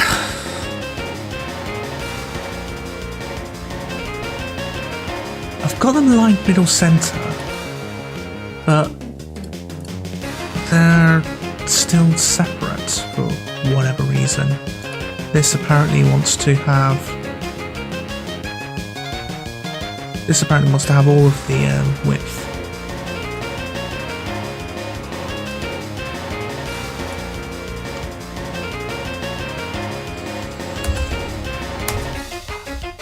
Oh, we'll try flexible width 1 on here, and that's not done anything.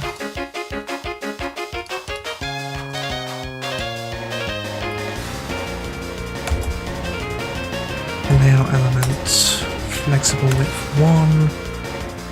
Nope. I'd preferred width. Here we go. 500. No, 500 is a bit much. Actually, it might be alright. Because it says 1018, apparently. Get rid of this. Preferred width 500. There we go. Now it's even. Even though it's not even here.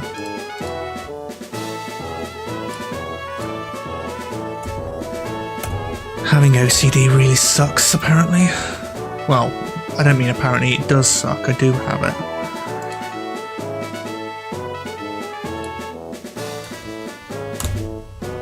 They're saying this spacing between here, I want this to be in line with this.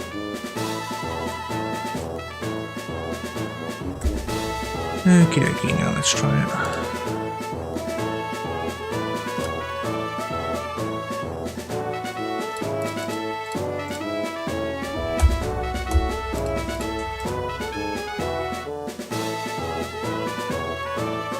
Warp into 4844, that's... Oh. Well, we are in a... Are we in a different... No, we're not. Oh, I think I know why. Yeah, the dungeon saves us out because I need to put the whatever you call it into the thing.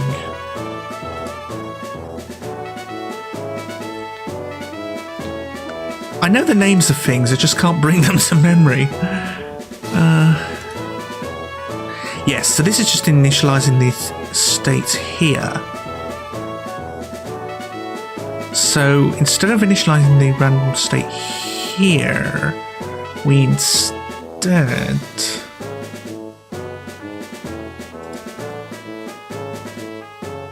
where do I get the save? Oh, dungeon crawler, yes, definitely a dungeon. Yep, dungeon crawler. So yeah, it's a Etrian Odyssey clone with procedurally generated floors. And by procedurally generated, I mean they're generated for each playthrough. It's not like, you know, a roguelike where you go into a floor and it's completely different, like in a mystery dungeon game. Yeah. Basically, I played a lot of dungeon crawlers and then I realised that I don't really have the willpower to not look up the floor layouts on game FAQs. So I thought I'd write a game where you don't have to do that. Save.base RNG seed equals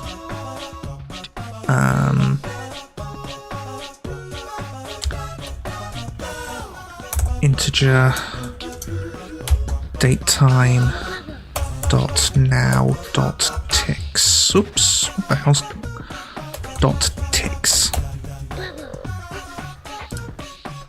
If I generate this property, and I've probably just called it something else. No, I haven't. Wait, it's under save ID, right? Because yeah, the ID would be the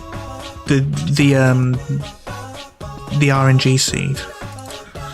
Save ID equals that. The property is, of course. Get rid of that.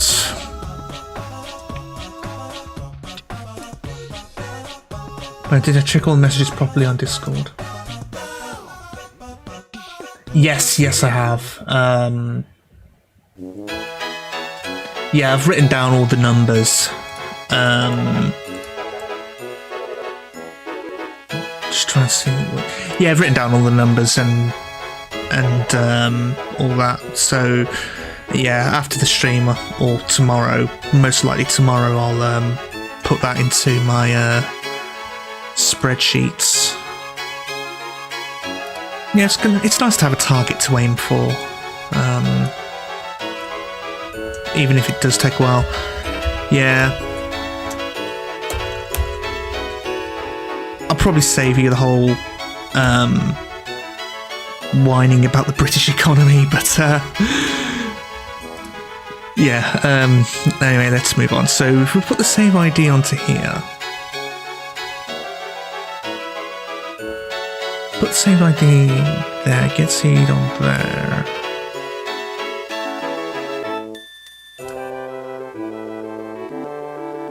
Okay, we're still going to get the same floor generated because the saved game isn't hooked up properly to the dungeon generation algorithm. So if I do this, it's going to yeah, shut up. Not you, chat. The yeah.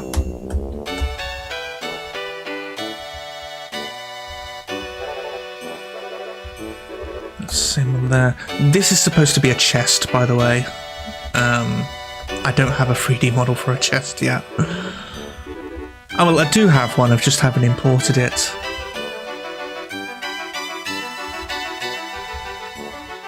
Or rather, I do have one, but that was for an isometric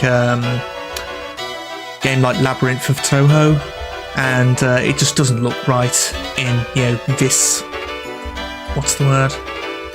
This perspective. There's also shading issues, you can see right here. Lighting issues, you want to call that.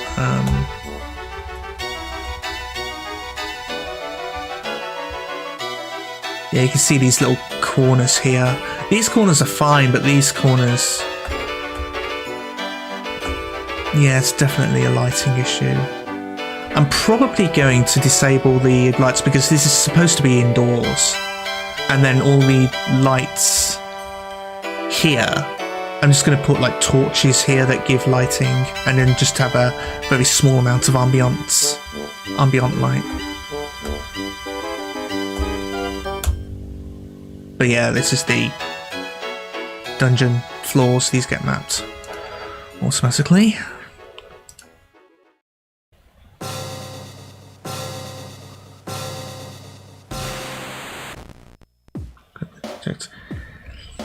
Yes, yeah, thanks for that. Yeah, I mean, I really appreciate it.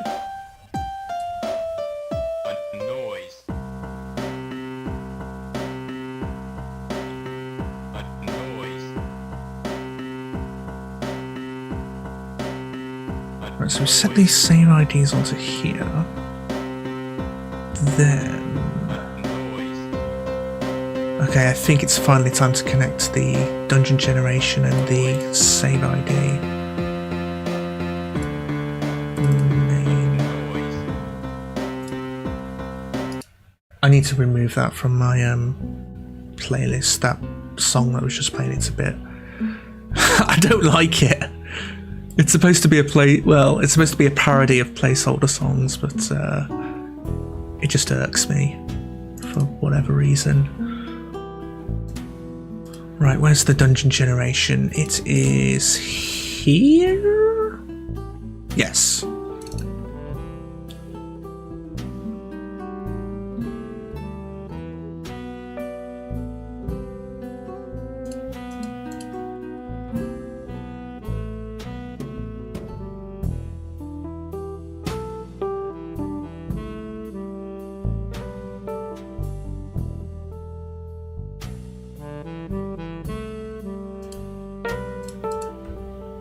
Whoops. So here's the dungeon floor generator based dungeon generator. Here we go, generate floor. We give it the seed 42 because of course you give it the seed 42. I make software, of course you'd use the number 42. These dimensions also will probably be tied to something else, but I've just hard coded them as 50 by 50 floors for the time being.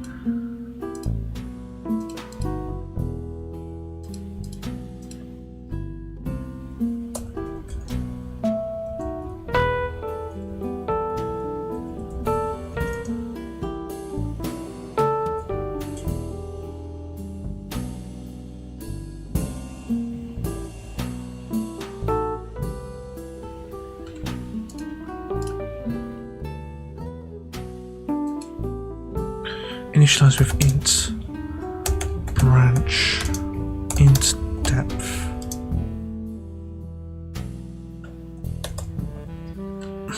Initialize 0 by 0.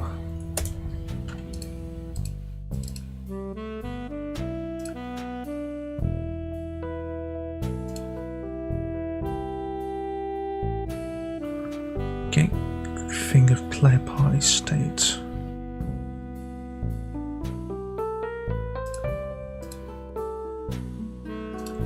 The current no, it's the current state is the. Where do I get the saved game from?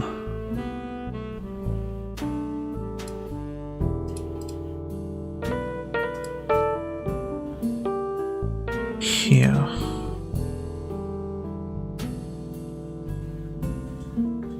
Save game there, save game on there.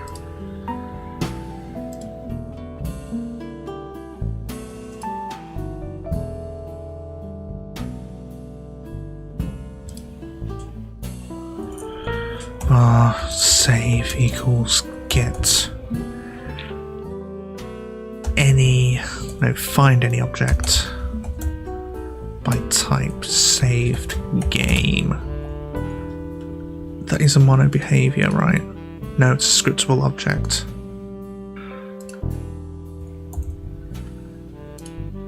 So what carries the reference to it? Load save operations, saved game manager, here we go.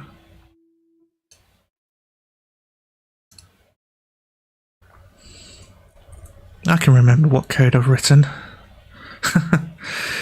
Saved game manager dot instance dot loaded game on there.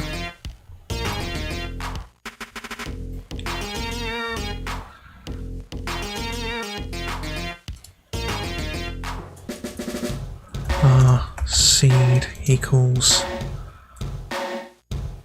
save dot get dungeon seed branch depth and save game public int get dungeon seed int branch int depth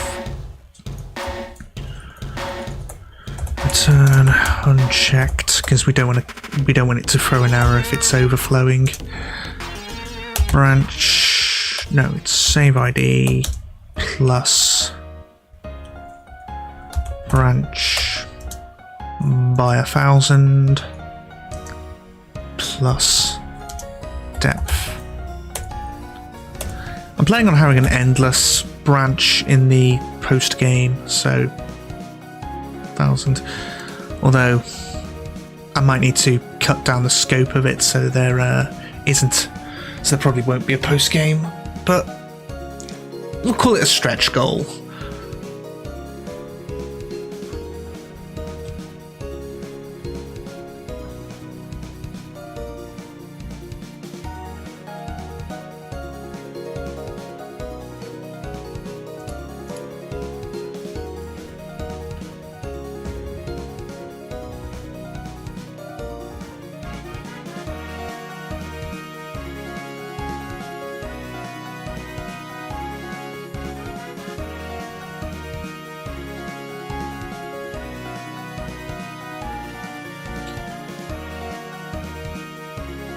Instead of 42, we'll call this seed.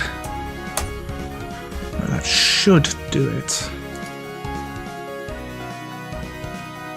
And if it isn't, then it will probably be... No, wait, we set the save ID in the new game bootstrapper, so that's fine. Except we need to populate the rest of the save IDs. No. Main menu, come on.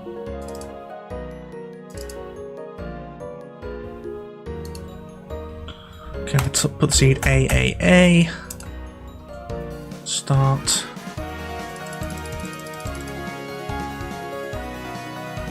Okay.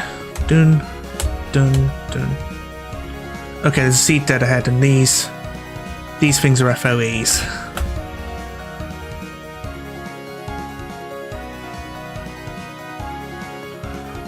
So, okay, so if I type in AAA again, it's going to come up with the same. Whatchamacallit?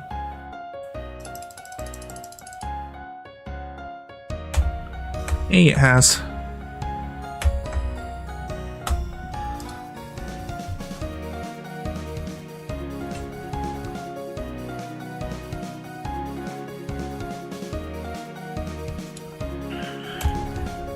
Let me just triple check. Animator string to hash.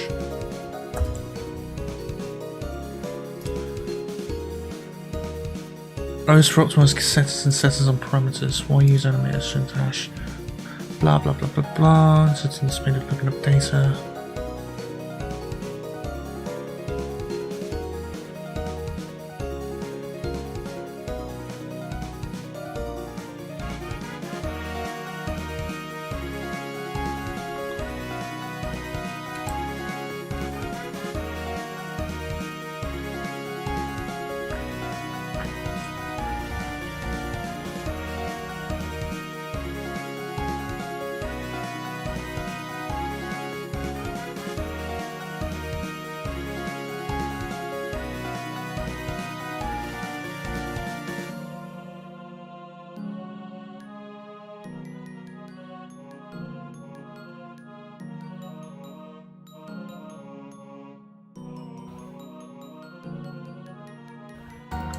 Okay, then if I generate a random number generator without putting one in, it's going to give a random one every time.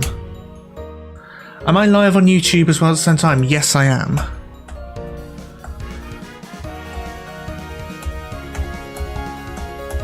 I definitely need to fix this bug. That's causing... Thing is, it works if I... do that. Okay, 117.5. But yeah, it's the same name on YouTube, Redward Studio.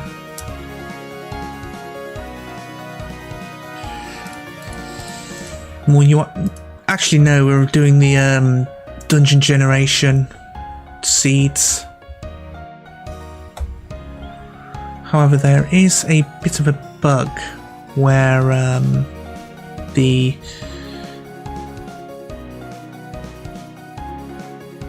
there's a bit of a bug where we're I've completely forgotten what I was going to say, sorry.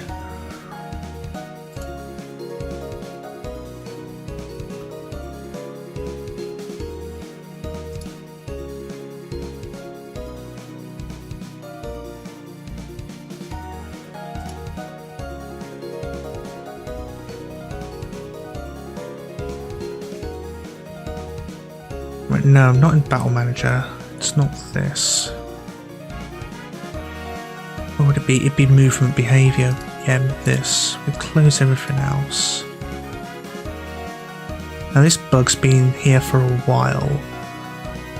So I think it's update possible moves. Now if I put a breakpoint here, I reckon we're updating the possible moves when the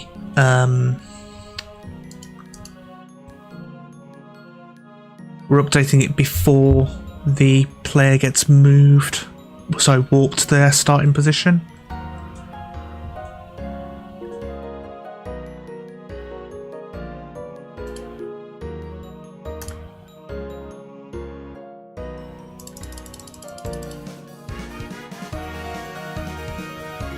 Okay, so yes, the floor movement is that grid position is 1810. But we get warped to 920. And then okay, so the warp to transformed opposition equals there. Where's grid position? Grid position is just transform, is it? Yeah, it is. Update possible moves, and that should fix that.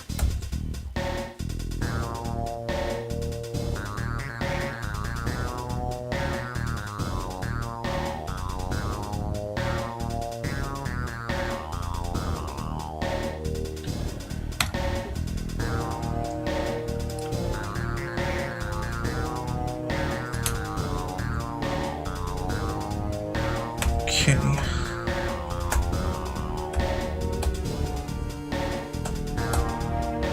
That's fine. Unfortunately, this is... No, wait, hang on. There is a way to test this bug. We put the same seed in. Okay, that works. So going left works, or rather right, since we rotated twice. So if we go left, that's fine.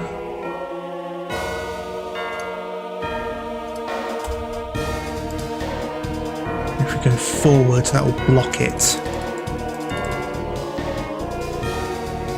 Forward blocked, and backwards A-OK. Right, let's do this loading of... I have no idea what these are what these would be.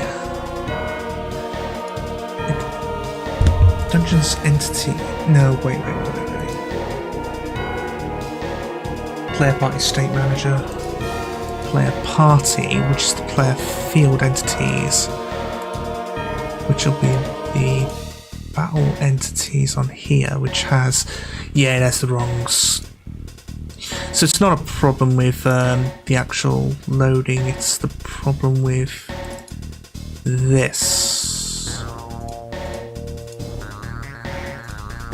Battle entity player. Oh no, it does have the previous icon, so...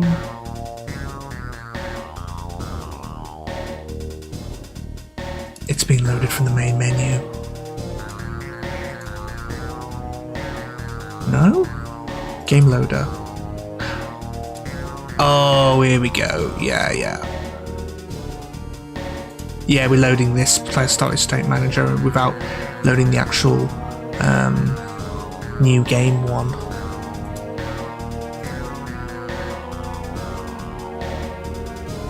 Actually, we need to know that this one's on the new game. So it's just a case of just oops 6 by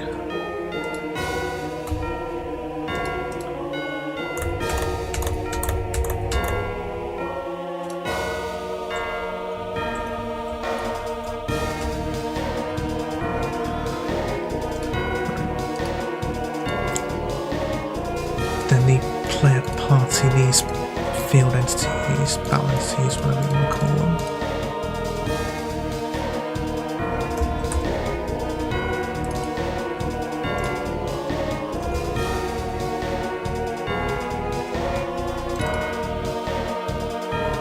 So I just need to set all of these icons properly.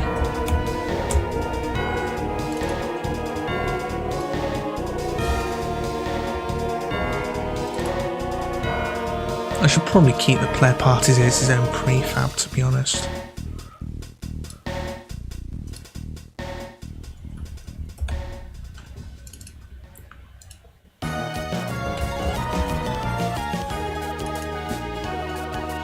Oh yeah, you can't see it, but I'm setting all of these player icons to the actual limits of my artistic ability.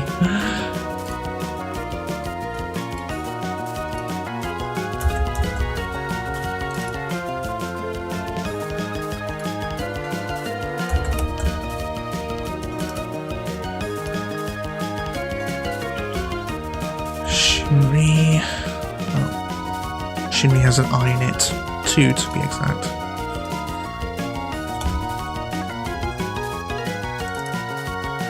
Right, set that game over there. Programmer art, let's go, yes.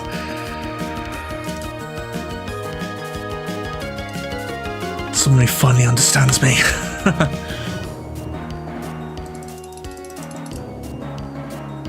Et voila!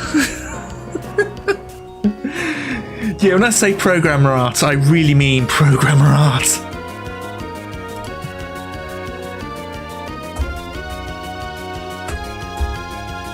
Okay, there's also the matter of not mapping the first thing when we're moving in there.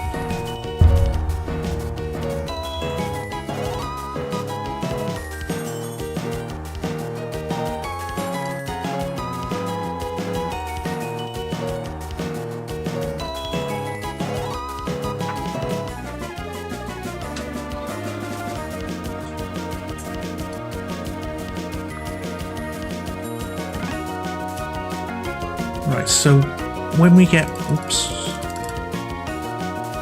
dropped into the new thing, you can see there's none. The floor hasn't been mapped to the first thing, so we go there. We also, well, first of all, we don't map the square that we're on, but we also don't.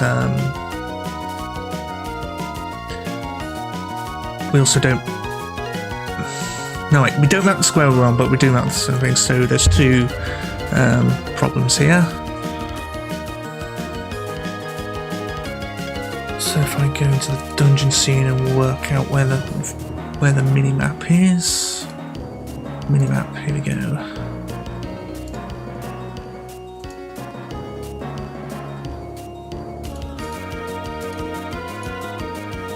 Here we go, mini-map. There's some limit stuff. Oh, right.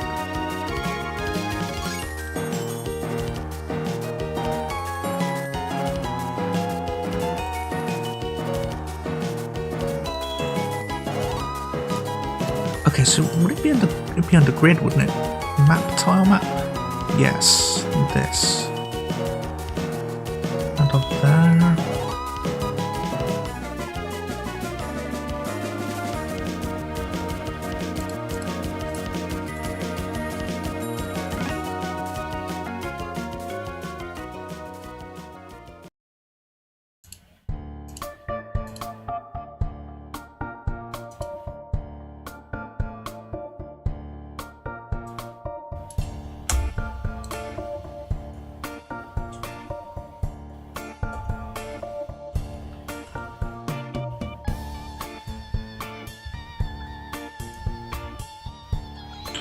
Tiles reveal position.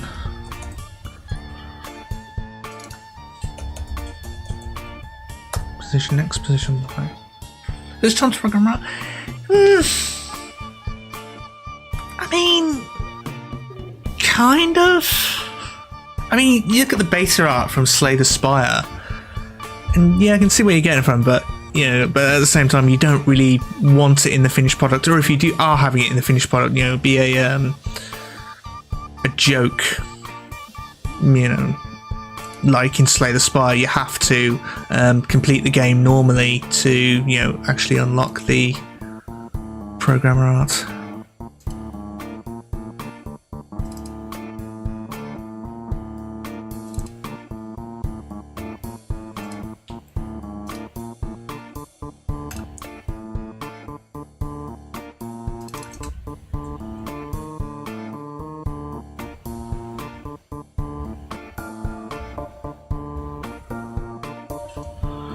Okay, why aren't we revealing...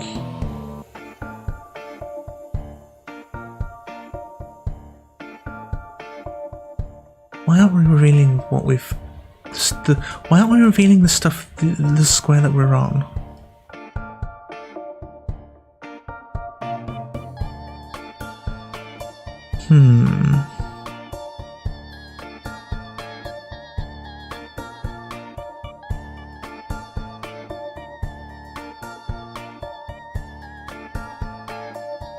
Tiles reveal position next. So the position that we're on is that true?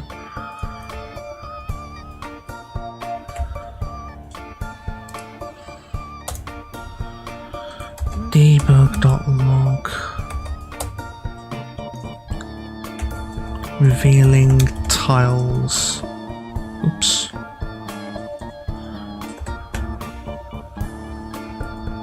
Revealing tiles for position.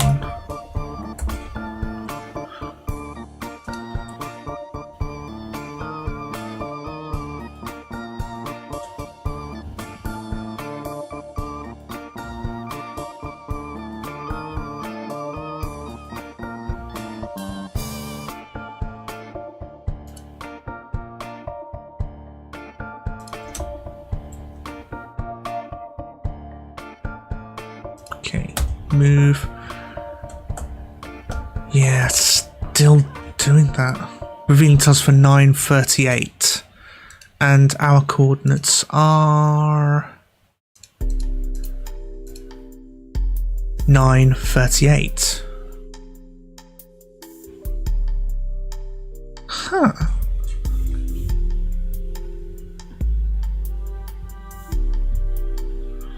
That's really weird. Oh, wait.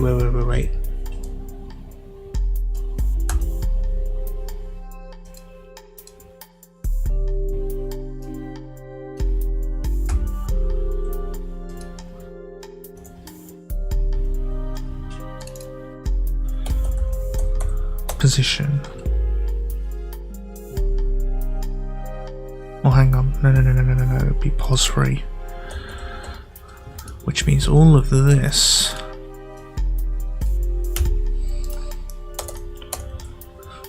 Well, tile next to that, and then floor tile map dot get tile on there. Tiles be re-uploaded if.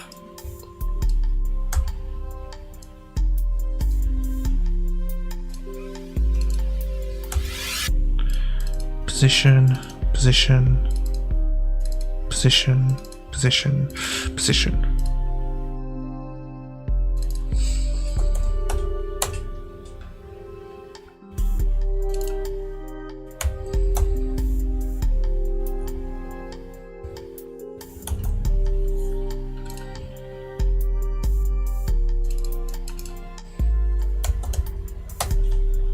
Okay, let's see if that works.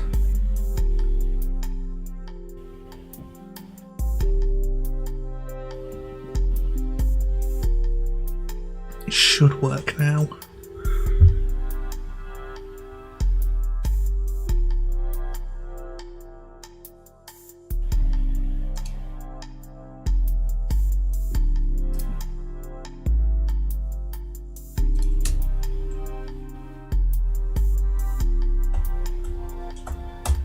Hey. Yeah, that gets revealed. Good. Thing is that this thing this space here is being revealed I'm tempted to say that's kind of alright because you can kind of see this space here and it doesn't reveal the one afterwards, so I'm tempted to just leave that, to be honest.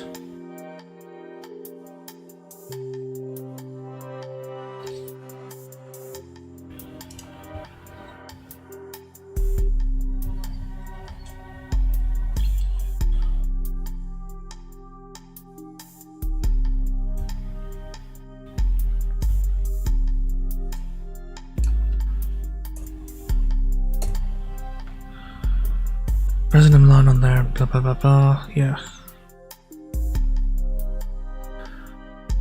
Right, now we need to move when we walk to here.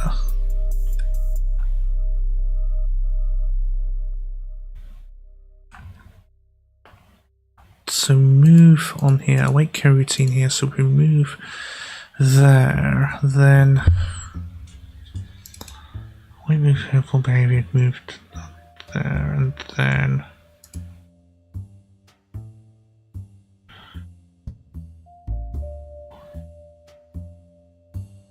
it's something clipping.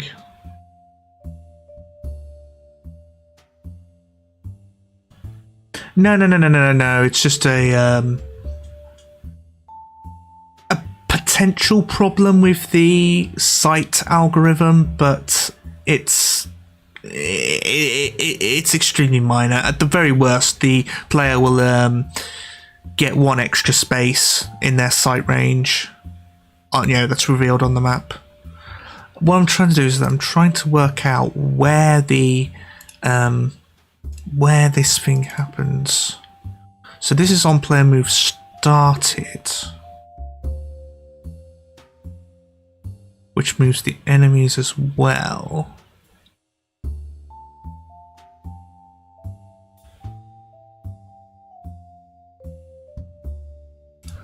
So what all we need to do is player move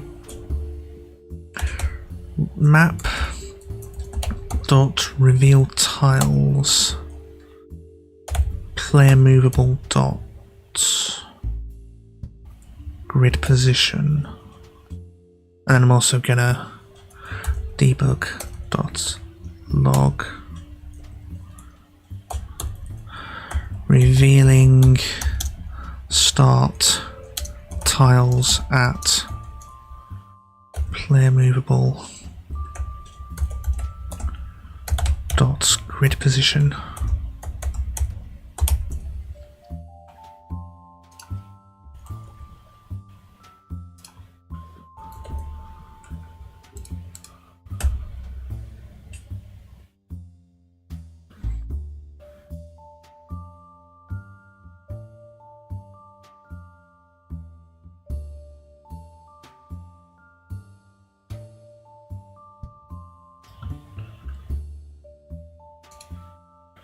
Right, and fingers crossed the grid position sort of matches up.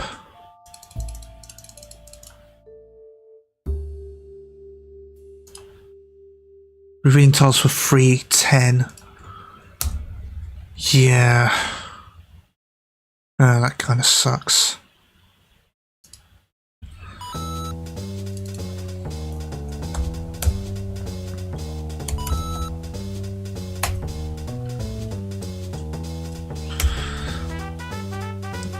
We can actually just yield return. If we wait for a frame, that should fix it.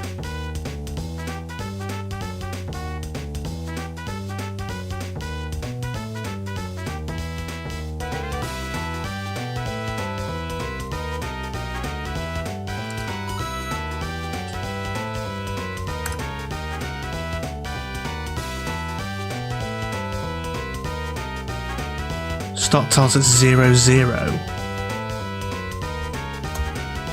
That's not right.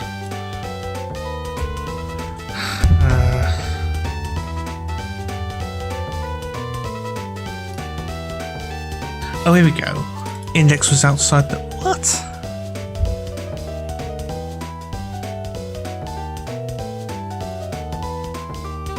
dungeon symbol.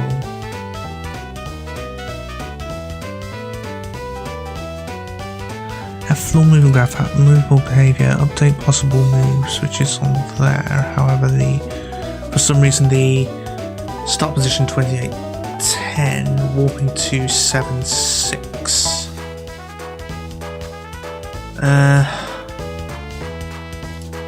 What was this? Player dungeon symbol warps to there. If the player position player state on there.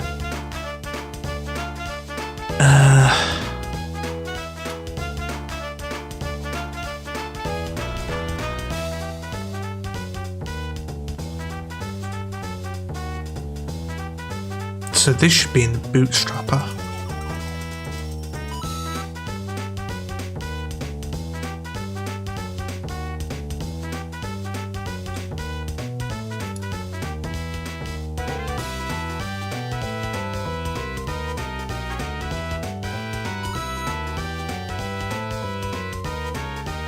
To Grimrock.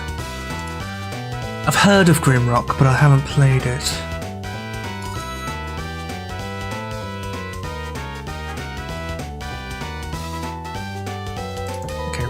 Don't get that start position, don't want that. If the... Okay, so the player's state should not be handled from there. It should actually be handled by...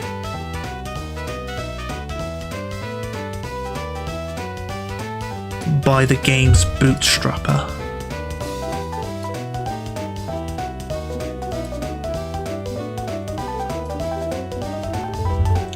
So I'm going to comment it out instead of just getting rid of it, because it might be needed.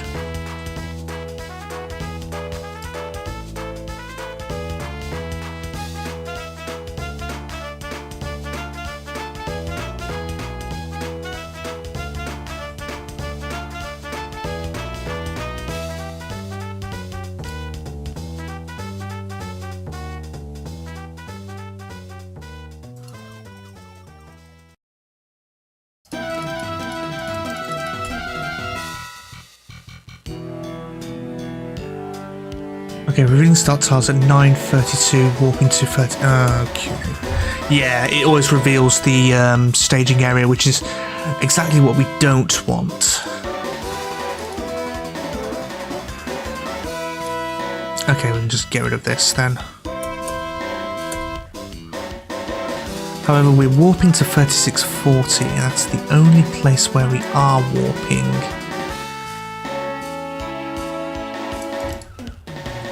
Turn this back to void.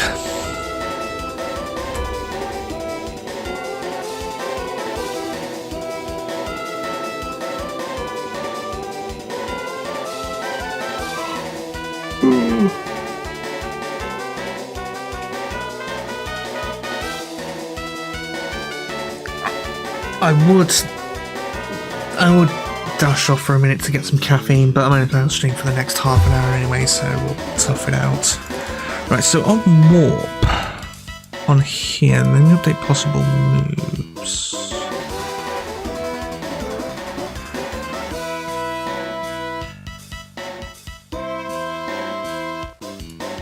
However, the prevent reveal tiles is here on the player move started, but we don't want player movable dot player movable dot warped.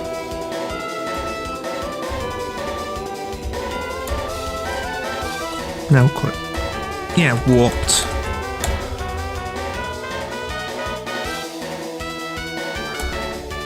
Add listener on player warped. It's movable behavior.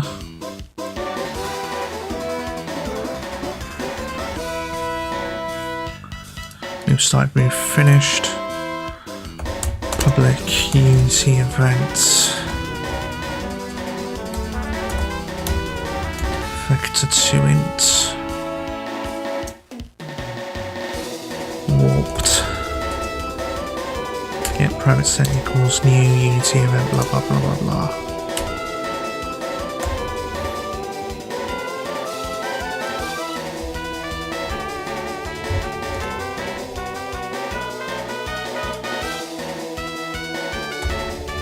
And then I can just generate this method here.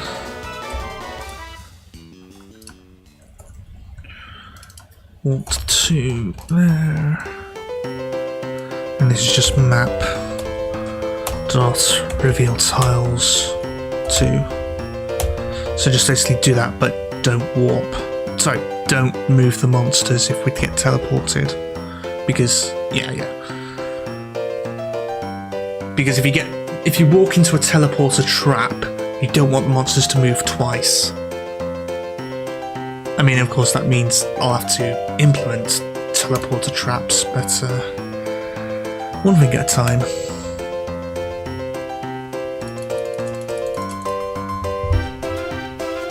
Okay. And...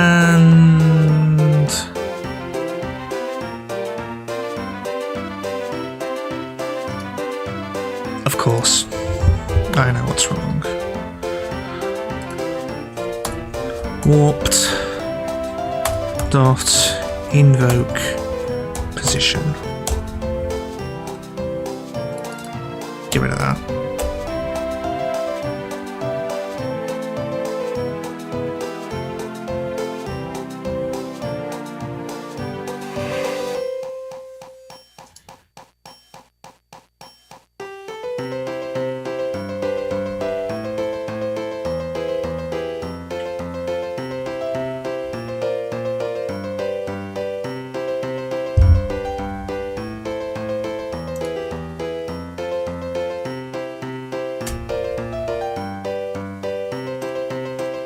There we go.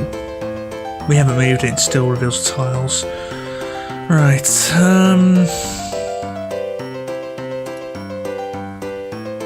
what should I do next? Oh yeah, we'll try see if we can get the map to zoom, the mini-map to zoom in. Let's see, dungeon scene. Oh yeah, we need to make sure that the dungeon actually loads, which it doesn't. There, now it does.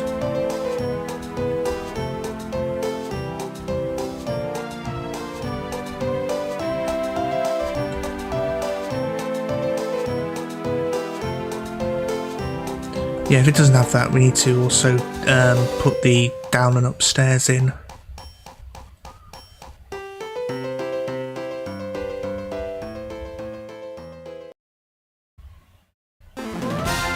Right, anyways, this mini-map here, put it on this screen here, and then dungeon, UI, mini-map screen. This is a canvas though, not a...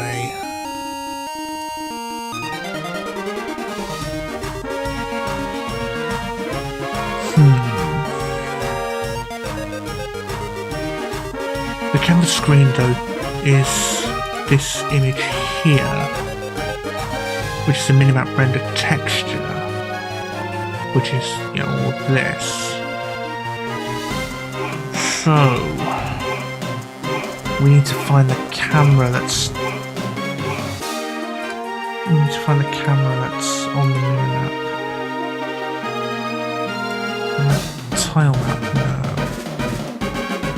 no, it would be under the player party symbol. Camera targets. Oh.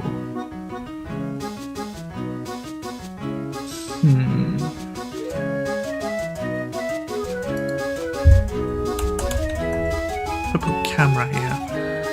Got camera, Cinemachine brain, Cinemachine minimap camera. Here we go. Which is under cameras. Why did I look there? Okay, so minimap camera, if I were to... oh, that's better. Okay.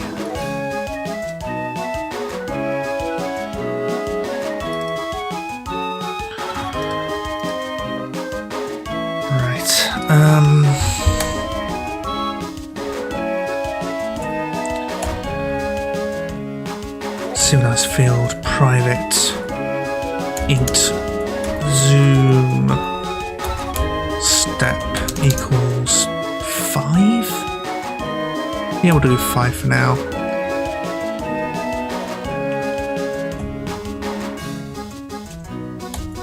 Synchronized field, private, int, min zoom equals 5. Private int max zoom equals 30.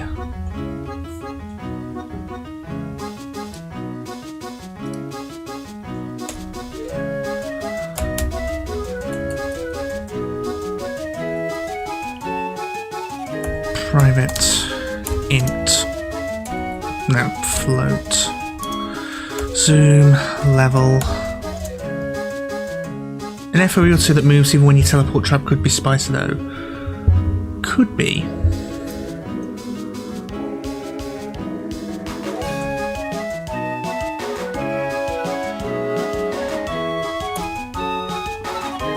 So get would be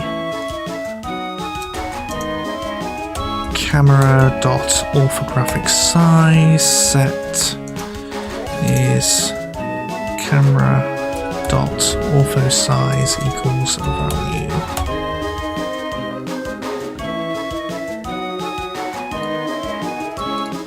Value dot clamp. Sorry, mathf dot clamp. Can't be as many as the EO2 indicator, so it tends to ambush you every single door transition in Stratum 6. I didn't get to Stratum 6 in EO2, so I wouldn't know what you're talking about, unfortunately. Clamp from value, min zoom, max zoom. Right, so if we lower the zoom level, that means we're zooming in because of the orthographic size. So public void zoom in.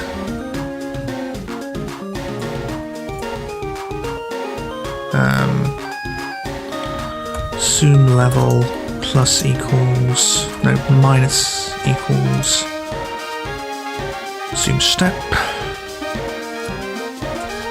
Public void zoom out. Zoom level plus equals zoom step.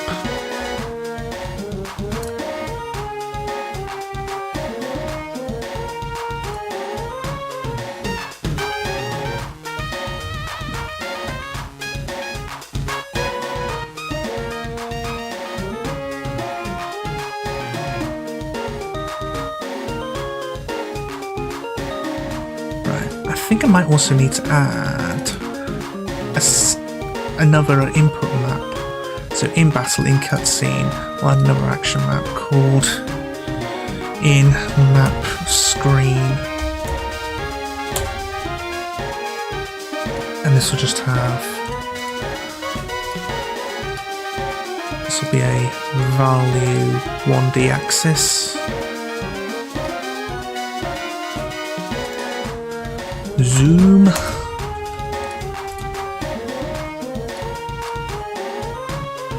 Oh yeah, this will also be an integer, not an axis. Don't want this binding, we want a add binding path, listen, not the mouse wheel. Mouse wheel, scroll,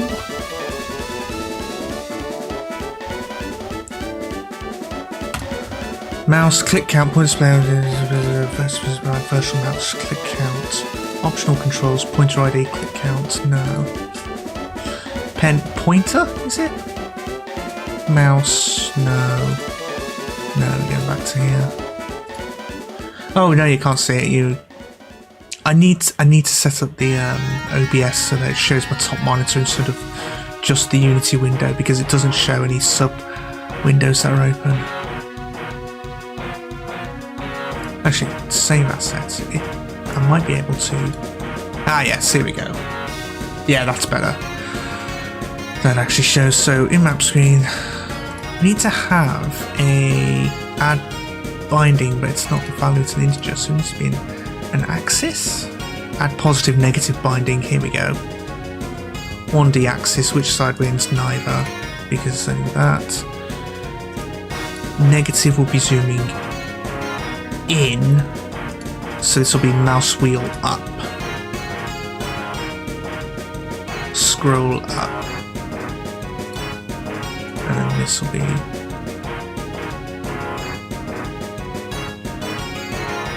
every time you enter a door there's a chance you get an ambush battle by a Dino Gator, and in Neo 2 they're so dangerous that scatter about place for those fights.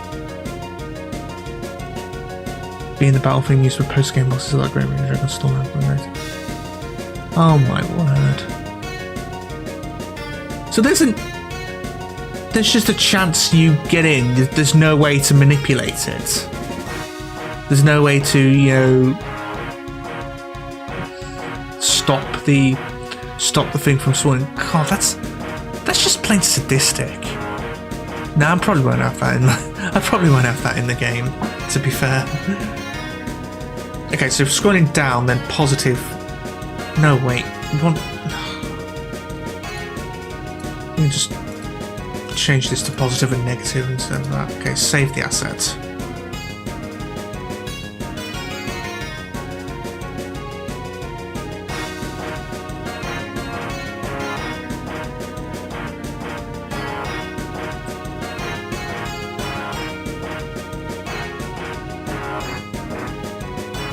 Yes, they attached an FOE ambush to torture, and it's just, oh my. I mean, I don't recall them being in any other sequel, so hopefully that Atlas learned their lesson.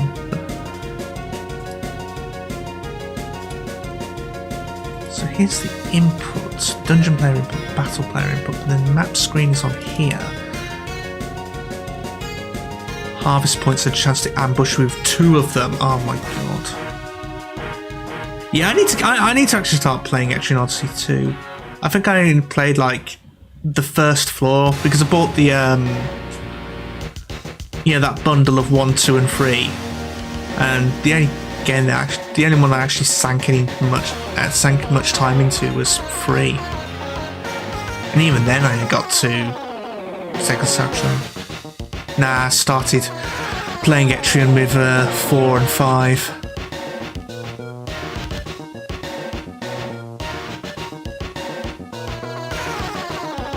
And even then with 4, didn't manage to get to the post game, and 5, Vanilla 1 and 2 are special. Yeah, from what I've experienced, that does sound about right.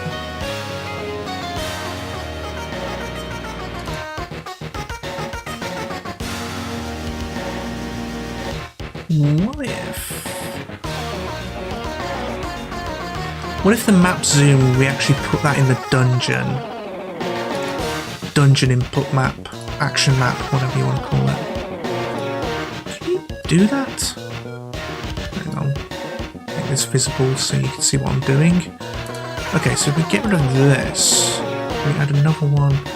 Yeah, and then, because toggle map screen would be on here, so zoom map screen, and then we can do this same. No, because if we zoom the camera, the minimap and the map screen are using the same camera, so that would zoom both of them.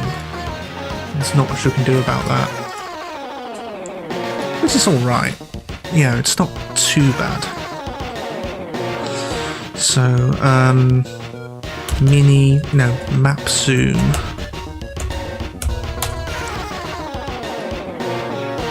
This is a value axis.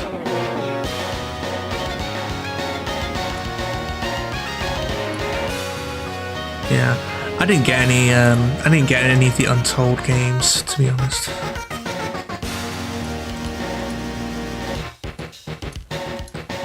Don't think.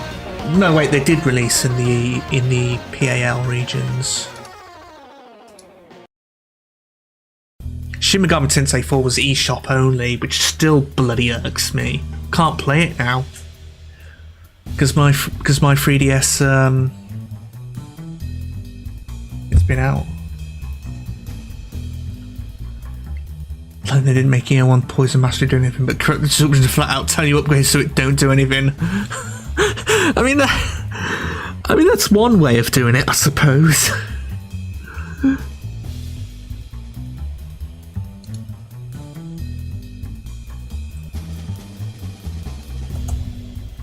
Okay, scroll down. So negative will be zooming in. Oh, the remasters, alright. Sorry, I did actually buy the remasters, not the vanilla ones. No, you said remaster, and I eventually, I instantly thought, oh, you mean Untold? No. Those are remakes. To be more accurate. Okay, scroll up.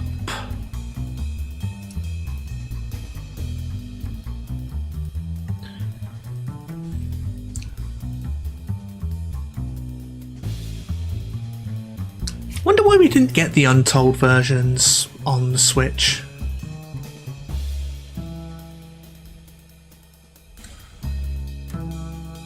Free Guitar Masters for Odin don't properly push in normal attack management because it's instructively different. I mean, you think that's indie game. You think that was indie game shit, but no, it's no,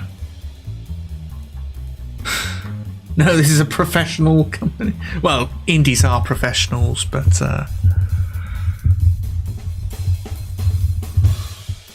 they fixed the remastering, you now get boosted attack damage. Yeah, that's nice. That's good.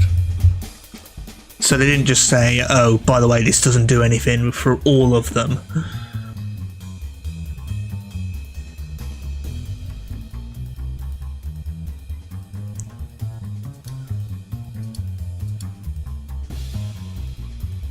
Okay, so negative will be zooming in. Positive will be zooming out. That doesn't make a negative zoom out, positive zoom in. Okay, and then in dungeon input, so the bugs in their favour, the F1 yeah, that kind of makes sense. You want to play, yeah, you got someone who wants to play through the game again, and then they want to, go straight to the post game or what have you. Yeah, do that. So let me tell you about power creep in Arc Knights. No, that's a completely different thing. But yeah, you can get, if you get like a modern, one operator that got released, in the past few months, you put that in like a 5-year-old stage, it's just an I win button. But yeah, I mean, if you keep normal bugs, I'm guessing that'd be good. Kind of easier to break. The other ones. Makes 1 and 2 kind of even easier to break because the other readjustment's really powerful. Oh, okay. Yeah, I may have to go back to them, but like I said, I've got a backlog. I've got Shin Megami Tensei 5, Vengeance. I've got 3 different racing games and all that.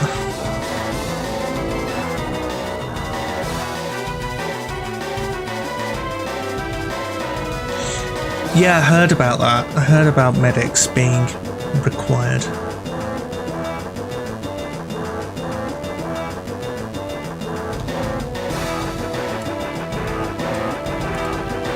Yeah, it's why Flayon here, he's a healer class, because I'm guessing that you'll need a dedicated healer. And I don't want to be too cruel.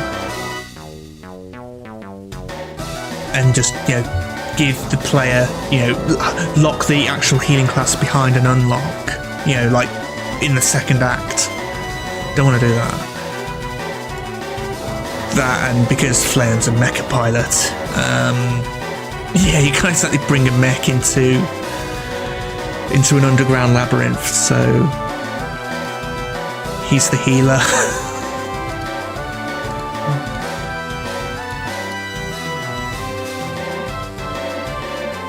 Wait, what the hell was I doing? Oh yes, the input system.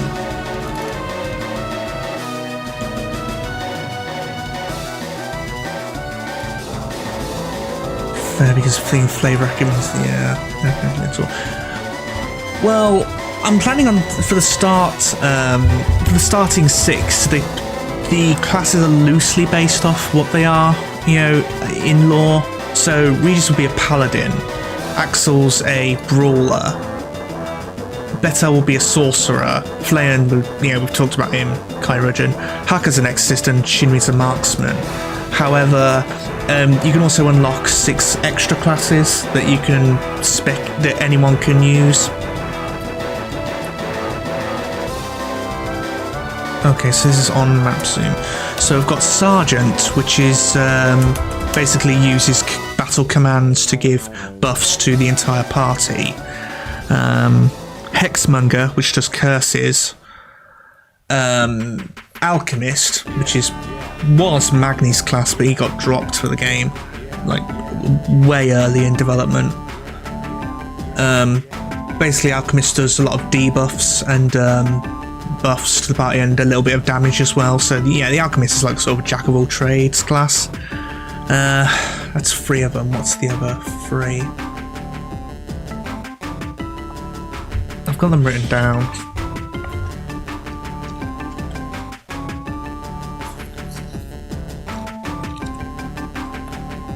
Da, da, da, da, da, da.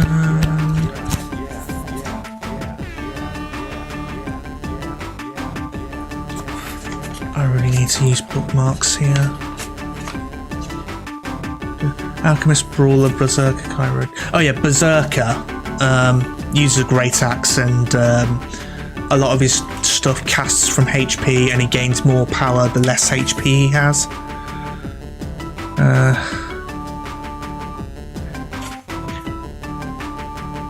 And oh yeah, Shinobi as well. And Shinobi's more of a status-based attacker. Joking, they had no healer, and the meme of Gladiator was totally like a Dr. Axel happened. Yeah, I did read that. I think in retrospect, I probably should have just had Axel as the Kairujin as a joke. But nah, I think the I think the current classes are fine as they are. Although the thing is, I've got 6 base classes and only 5 unlockable classes, because the Seer class, which is supposed to be Vespers, but like Magni, he got cut out because of action economy. Basically, the Seer would do a lot of mapping labyrinth, so he'd have a passive that increases your sight range out of battle, and then he could also use veils and stuff to buff the party defensively, but that got cut. Yeah, the class and Vesper got cut, so I need a 6th unlockable class just to make the round number of 12 in total.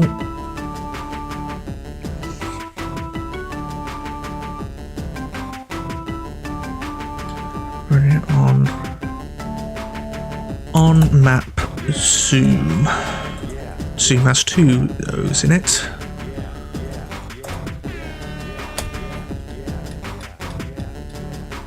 Right, and we'll need a reference to Civilized Field. Private map camera. Map camera.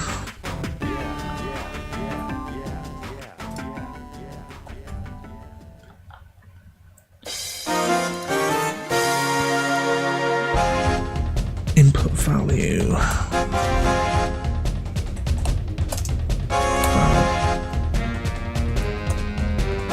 Yeah, that is just let them have something. If you were going to make this rely solely on items, yeah, that probably would be it.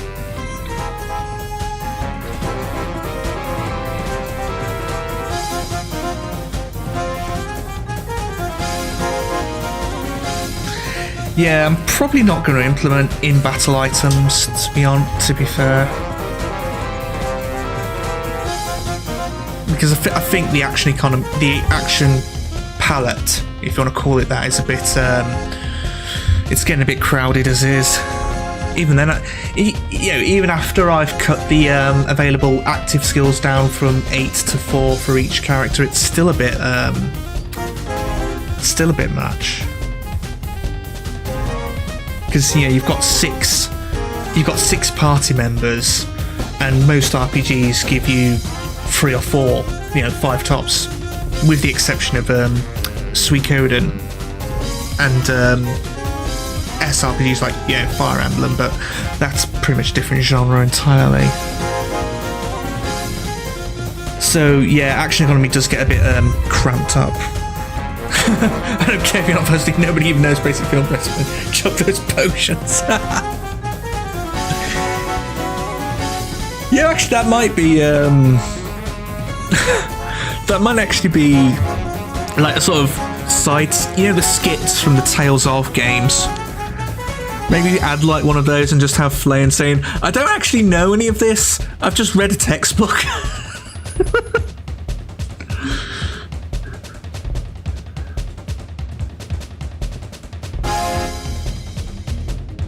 I mean, the Kyrogen's weapon is a scalpel, but maybe have an offhand, like, a medical textbook. And whenever he's doing stuff, he has to, like, look at the textbook. Although there actually is an NPC who runs an infirmary. So maybe, I don't know, have Flayon talk with that NPC and learn basic medicine from her.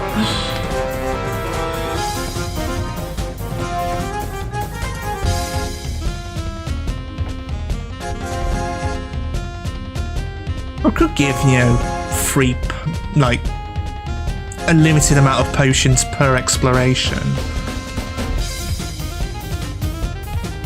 Like, 3 or 4, so you have to, you have to decide who you're going to use them on. It's just a player manual for Operation Wargamer. That's brilliant. That's brilliant, actually. That is brilliant.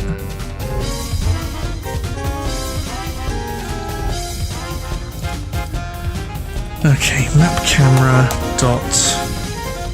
No, wait. If value is greater than 0.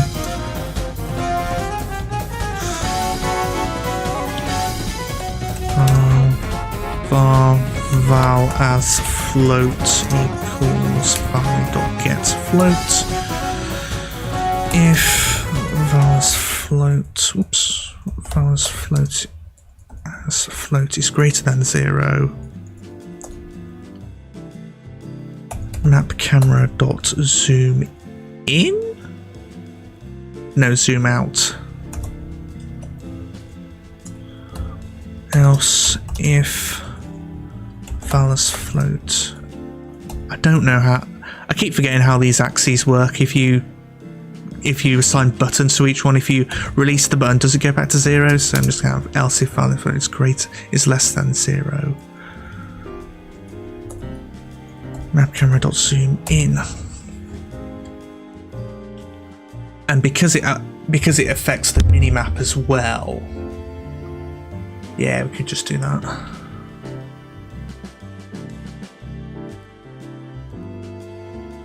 Yeah, we just leave it as is and don't worry about having to switch the input maps whenever you go onto the map screen.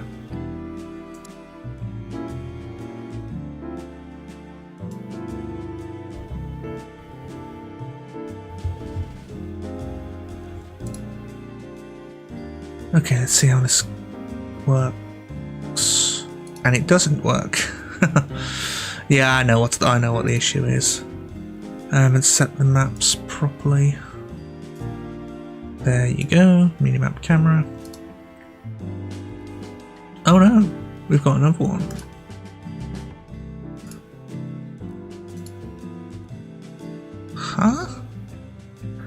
Grid system initialize at this. Oh, there's no save game. So to get the seed, then why was it working before?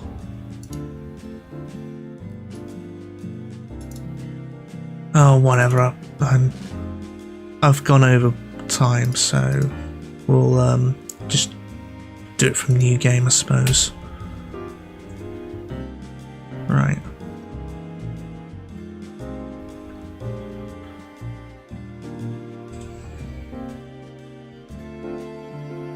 Is that, but when I'm scrolling down, it's zooming in, and when I'm scrolling up, it's zooming out. And this player symbol, the arrow here, that's not what's the word? It's not syncing up. So there's two things we need to do. Just swap these around.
Right, so fix that. Now we need to the map screen.